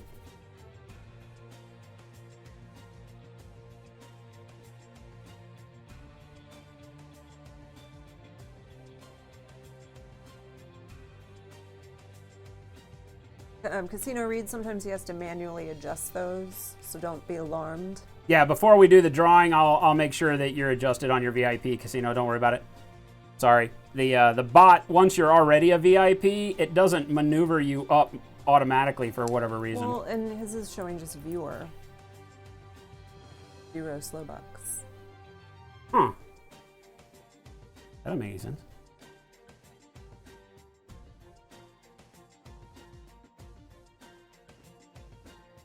I'll check it and make sure. It did the same to like Snake Man the other night, so I'm not real sure what's going on. She's so temperamental. She really just does what she wants. And technically, everybody's slow bucks should have reset today, and that didn't happen. Oh. So she's slacking too? Yes, I'm slacking. So I may wait and adjust you tomorrow, Casino. I'll go ahead and do your VIP today for this drawing, but I'm not going to adjust your, I'm not going to adjust anybody's slow bucks because everybody's slow bucks reset. Oh yeah, everybody's for the stream tomorrow. Yeah. I'm a day behind because of my birthday in my head. I still thinking, oh, it's still May, right? No, not still May, dumbass. So that's my bad. Okay, just to give it a little bit more of a yellowy brown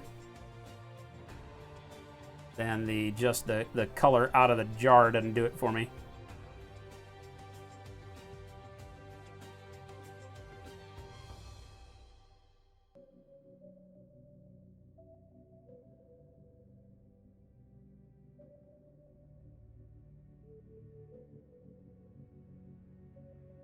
While I'm using a dry brush, I'm actually going on very, very wet with this paint. I'm just taking short swipes with it so that I'm not putting a lot of paint on the model, right? I'm just barely grabbing edges. Minnie Kai said happy belated birthday. Thank you. Thank you, thank you, thank you. Everybody, it was great having you guys spend my birthday with me. For those of you that made it out, had a blast.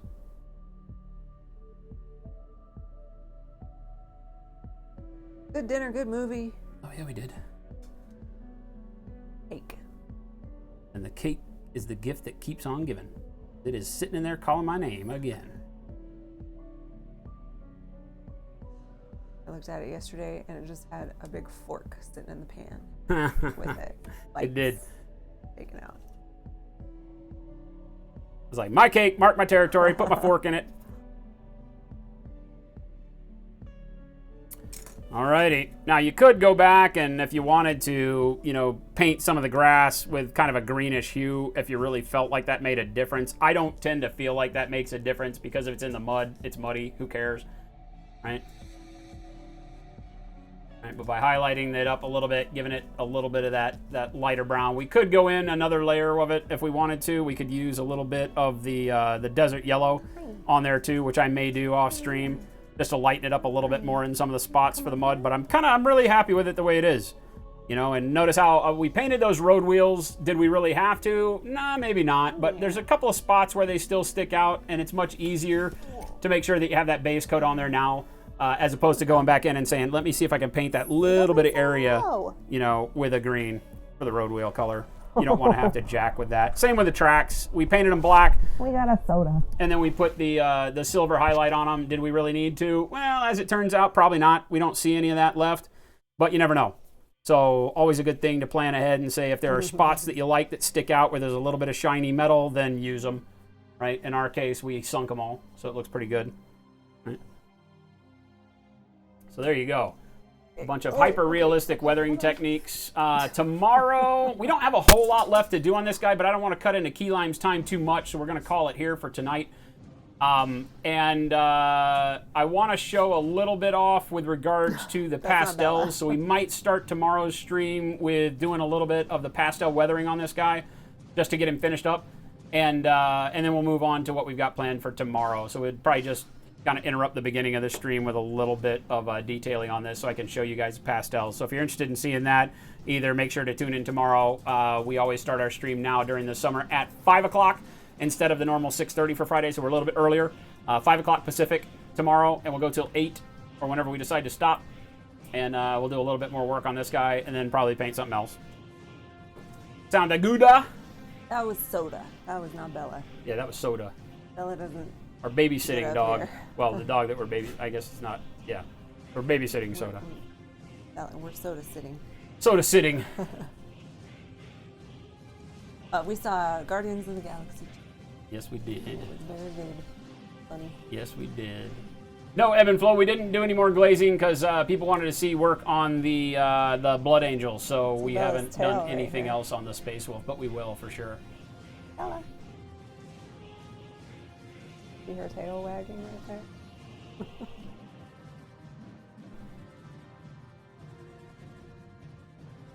Elephant thong? I don't even know what that is. What? He wants one branded with Slow Fuse Gaming on it. I don't even understand what that is. I'm a bad influence. Yeah, washes are good things. It's just that I feel like I can paint without them and get the same kind of basic effects. We use some. I mean, we used the oil stain stuff, that we got as we did the effects on the back here. So we used the engine soot, the petrol spills, and the oil stains, right? So we've got the oil stains, which I think is a fantastic product. All of these are on the store, as well as the brown engine soot and the petrol spills. They work like a wash as far as how you apply them, but they have such a better look and feel to them, right? Because you get this crazy pooling, and suspension in the solution is a lot different. The petrol spill that we got coming down the side here, or that's also oil actually. The oil spill that we got coming down the side, it maintains that cool kind of glow and liquidy feel. It is more of a, I don't want to say it's like a syrupy consistency because it's not thick. It's not much thicker than a normal wash, but the way the solution is manufactured, it just has a much tighter adhesion on the model so that it doesn't kind of tighten up around the edge like a water droplet would, right? So the surface tension is different on this stuff and allows it to maintain, a varied form. So you can see like the shine on this has got droplets outside of the normal, where if I had used a normal wash, it would have coated together and made just a round edge to it, as opposed to this stays as varied as you put it on the model and gives it a cool texture, that makes it look like, goopy oil on the back. So beautiful stuff, really great to use, and has really just, made this tank come alive. So I'm really stoked with where we're at on this guy. And I can't wait to paint the commander because he's this cute little Lego looking dude that I'm going to do in a realistic skin tone fashion and set him on here. So happy with the way it's turning out. Make sure to tune in tomorrow and see some stuff. And let's give away some stuff. I think we got 2 to give away, right? Dose? Yep. Dose giveaways? Yep. Let's do it. Let's make it a thing. Let's make it a thing. We will, for those of you that popped Whip up, we might take a look at Whip real quick after this, but right now we're going to go straight to the giveaways for those people that are waiting, that want to go over and watch Key. So let's do it.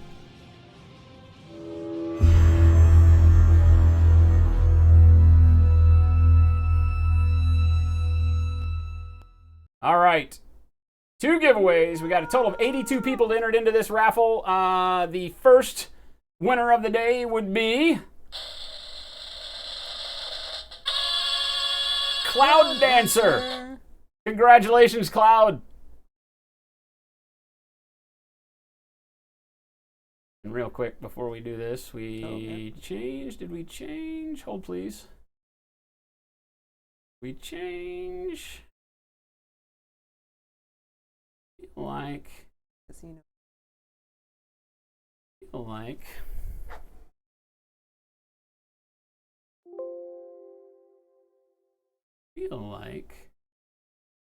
don't know why it didn't actually move him. Beatbot is being a bitch lately. Yeah, so Casino is set right now. And second, but last but not least for the day, the Afflicted one, who is offline. Wah, wah, wah. So no awkward man stare for Afflicted. But congratulations, you two. Both bronze VIPs. And let's jump in here and get them the goods. All right. I'm not real sure if you're ready, but you're going to get it anyway. Cloud Dancer is here. Okay. I think. It said he was here. If he's not tabbed out, then I need you to lean in really close and get as awkward as humanly possible. Let's smoke the internet lines all the way from here to there. Well, maybe not, because we don't want to like invade people's internet to the point to where it stops working. We know what a pain that can be. You don't want to interrupt while someone's, watching like the Gilmore Girls marathon. Midget Netflix porn. or something. Midget porn, Gilmore Girls, same thing. Yeah. I snuck a wink in for you there, Cloud. Oh, Cloud Dancer's here. Well, let's see what he wins anyway. Said he was here. Spin the wheel. Pooping. He's pooping. Tabbed out. Yes, he does. We've talked about this, Resurrected. I know this. What's that? Resurrected likes to say that you do the awkward man stare to the cashiers at the grocery store and you get some kind of carnal delight out of it. Hey, yeah, I'm there most of the time. I don't know what you guys are talking about. Belisarius call? He gets a Belisarius. Congratulations, Cloud Dancer, with the Belisarius. And the Afflicted one. We're just going to spin it. He's offline. This week will be the last week where you'll be able to win and not be here, by the way. We will be announcing more about that tomorrow. VIP extra. All right, so I got to move the Afflicted from bronze to silver for a month, for crying out loud. Congratulations on that one. I think it's the Afflicted. Oh, there's Cloud Dancer. Cloud Dancer, you won Belisarius Call. I don't know if you saw that. Hopefully you did.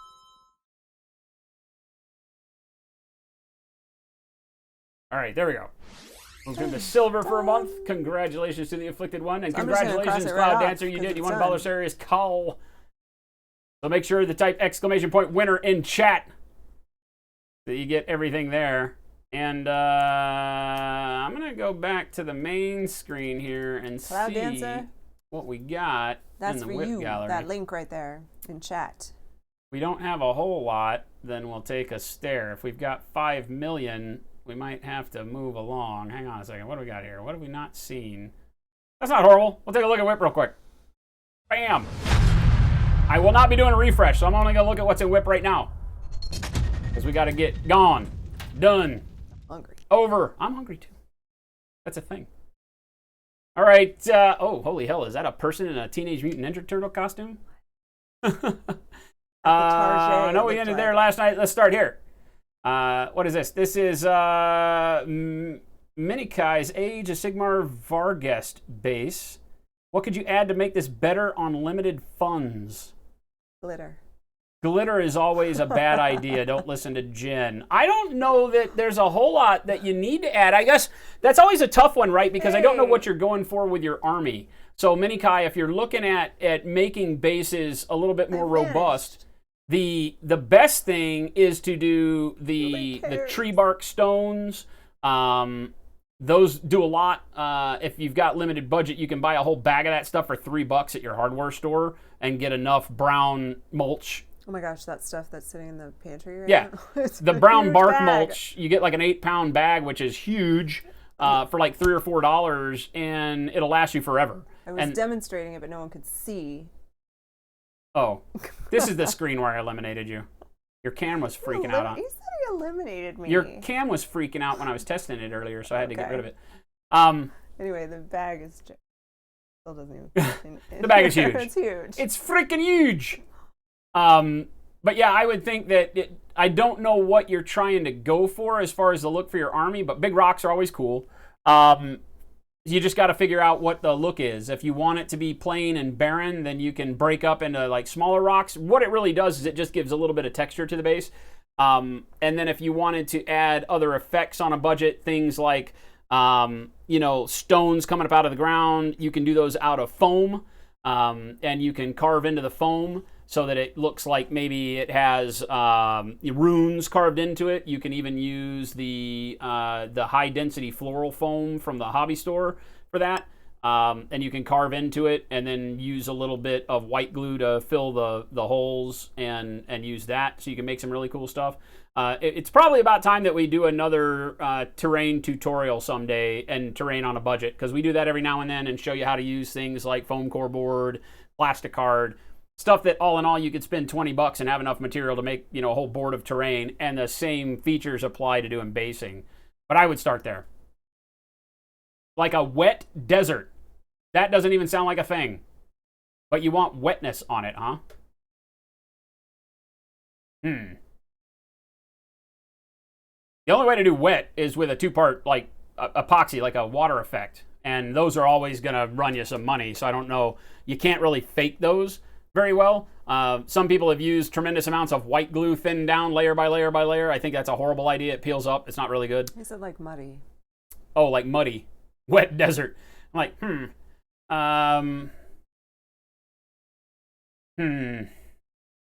I mean, the best way to do that is with like a pumice, something that you can form to make it look like mud, so that when you stick the feet down into it, that they kind of sink into the base.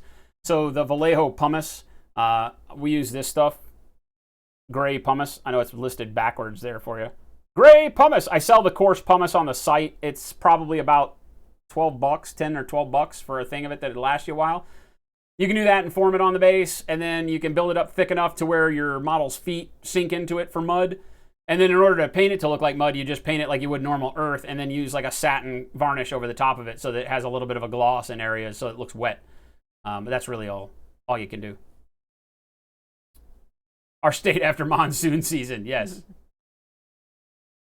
All right. Oh, holy small picture, Batman. BK Johnson, me and your 11-year-old son made a paint rack. I remember you said that. Cool. That's awesome. That's awesome. Like, that's really awesome. You said you did it. He did it. He built it with your supervision. That's incredible. Really, really cool. I like that. Nice. The verticality is nice on it, man. That's the way I build mine, so that it goes higher. We're going to be doing a modular paint rack system for the dropper bottle style paints here with Luke from Black Sheep, and I'm excited to do that. But this one's awesome, man. Painted it and everything. Can't go wrong there. Great job. Tell him great job. Terrigan, pretty old picture and bad quality, but you love this mini. Let me see if I can zoom in, because I think that's a gobbo on a squig. Is that what I'm seeing? Yes, it is. The old dagger one. Nice. The squig riders. I like it. Very, very cool. Yeah, those are good models. Those are great nostalgia ones, right? Snake Man says it's all about the base. All about that base. Snake, I feel like the base isn't even done, man. I feel like you're misleading us. I feel like that's a bad joke. It's looking good, though, man. The Domaru from Infinity for the JSA. I like the color scheme that you got working up. Is this like a yellow, like a greenish yellow on the armor underneath? I dig it. I like that a lot. Those are fun models to paint, for sure. Yeah, it is. It's like a greenish yellow. I dig your color choice. Odd, but works very well. Resurrected Hobbyist, you know you do too many conversions when you see this, and the first thing you think of is, can I convert that to be a Titan? He's like, you know what? I could build a Warlord out of this Ninja Turtle. That's freaking great. Like, this is a thing they sell. Like, there's tons of these. There are Ninja Turtles and Darth Vader. Like, I feel like what would you do with this? I think you should turn it into a Titan. I would pay money to see that. BBZPD, painting miniatures, first attempt at a Harlequin. Dude, the diamond pattern looks amazing. I really, really like the diamond pattern on the pants. Good stuff. Good stuff. Nice. It's set up really, really well. The green and orange and the white, it looks like golf pants. I dig it. Really nice. Keep us posted on how that's moving along. Great start. Deadly Wookie, the Waz Bomb Blast Jet with a twin-link teleport Mega Blaster coupled with custom Mega Cannon and twin Super Shooter. So I want Jen to read that. Go for it. What's the first word? Wazbomb? I'm not telling you. Wazbomb Blaster Jet with a twin-link teleport Mega Blaster coupled with custom Mega Cannon and twin Super Shooter. That's awesome. I love how she built energy as she went along. Nice. Had to. Nice. Like all one. Like, I don't even think those are really words. I think you're making shit up, but good job. Grins. Terrain you've been building for Test of Honor. The noodle shop is going to be Ichiraku Ramen from the anime Naruto when I'm done. Don't even know what you're talking about, but okay. I know Naruto by name, but I don't know anything about Ichiraku Ramen. I dig it, though. I think, didn't you show us some of this a while ago, Grins? I feel like when you were first building this, maybe we saw some. I like it, though. Really nice. And Assassin Red, have the main color, the eyes, and some pistons. I'm digging it. I like the yellow, like, shooting glasses style that you got going on here. That's really good. Man, your painting gets better every miniature you're doing. Your highlights are working. You showed us this as a pre-highlighted form. It works really well. Your grays are going on there very nicely. Better and better every model, my friend. Good stuff. Side view. Yep, I dig it. The metallics on the gun are looking really good, too. Right? Kind of a neat, tarnished, kind of steel iron look to it. I really dig that. Really nice color. Good job. And Durthu with his Rocky and Apollo Creed. I saw you posting these on Facebook and the colors that you got done up. That's really great, man. I didn't get a chance to look at the link you posted, but I'm really digging these. Really, really cool. And Hulk Hogan. Holy Hulk Hogan. Like, what the absolute heck is going on with the world when there's a Hulk Hogan miniature? What's that about, brother? I dig it. Yeah, brother. Very cool, man. Good to see it. All right. That's it for us tonight. Thanks for hanging out. It has been a wonderful Therapy Thursday with you guys, just painting, getting to get into my zone. Hope you learned something from all the techniques that we use here. We did everything from showing you the rust paint to darken up our rust spots from our chipping yesterday. If you're interested to see how this model started, we did it all from primer coat yesterday through the chipping solution and the rust base coats and all of that. Today we did dry brushing to bring out all the rivets and the edge detailing. We did the rust to darken up and give texture to each of our chip spots. Then we went in and we did our oil stains. I showed you the technical paints, which really not much technique to it, just use the product and understand how liquid flows across surfaces. And we did oil staining on the back, petrol spills. You can see the petrol spill stuff, the way it sets up around the nuts on the front, gives it a good wash shadow, but more of a dirty, oily look than any of the washes that we normally use. Then, of course, the weathering pencils. So we showed you the Mr. Hobby weathering pencils to do our rust streaks. So you've got the streaking and running out of all of our rust spots that we did that with. Also some light scratching with the white and gray pencils on some of these surfaces. And then the mud and grass that we finished up with, right? That I think we'll dry brush with a little bit of that desert yellow to bring it out. But we did the mud and grass and also the industrial mud to give the tracks a once-over and really bring that kind of hyper-realism onto it. I'm really stoked with where we're headed with this. Hopefully we'll get it all done up. Got to do the non-metallics on the barrel and of the Gatling cannon and stuff like that. And then tomorrow, like I said, we'll do a little bit with the pastel chalks so that we can weather with that. A couple of you were asking about how to get a dirt look without using paint. We'll be using the chalks to do exactly that. And then we'll be done. So thanks for tuning in. We'll see you back again. Remember, Friday is a Long War Convoy, and we don't start until 5 p.m. Kenny will be on at 2 o'clock, and before that is Keyline Prime coming in at 11 a.m. So you got Key, Kenny, and then us. So we will see you tomorrow at 5. If we don't see you, we will see you back after the weekend is over. Thank you so much for joining us. We'll catch you on the flip side. Bye, Adios. everybody.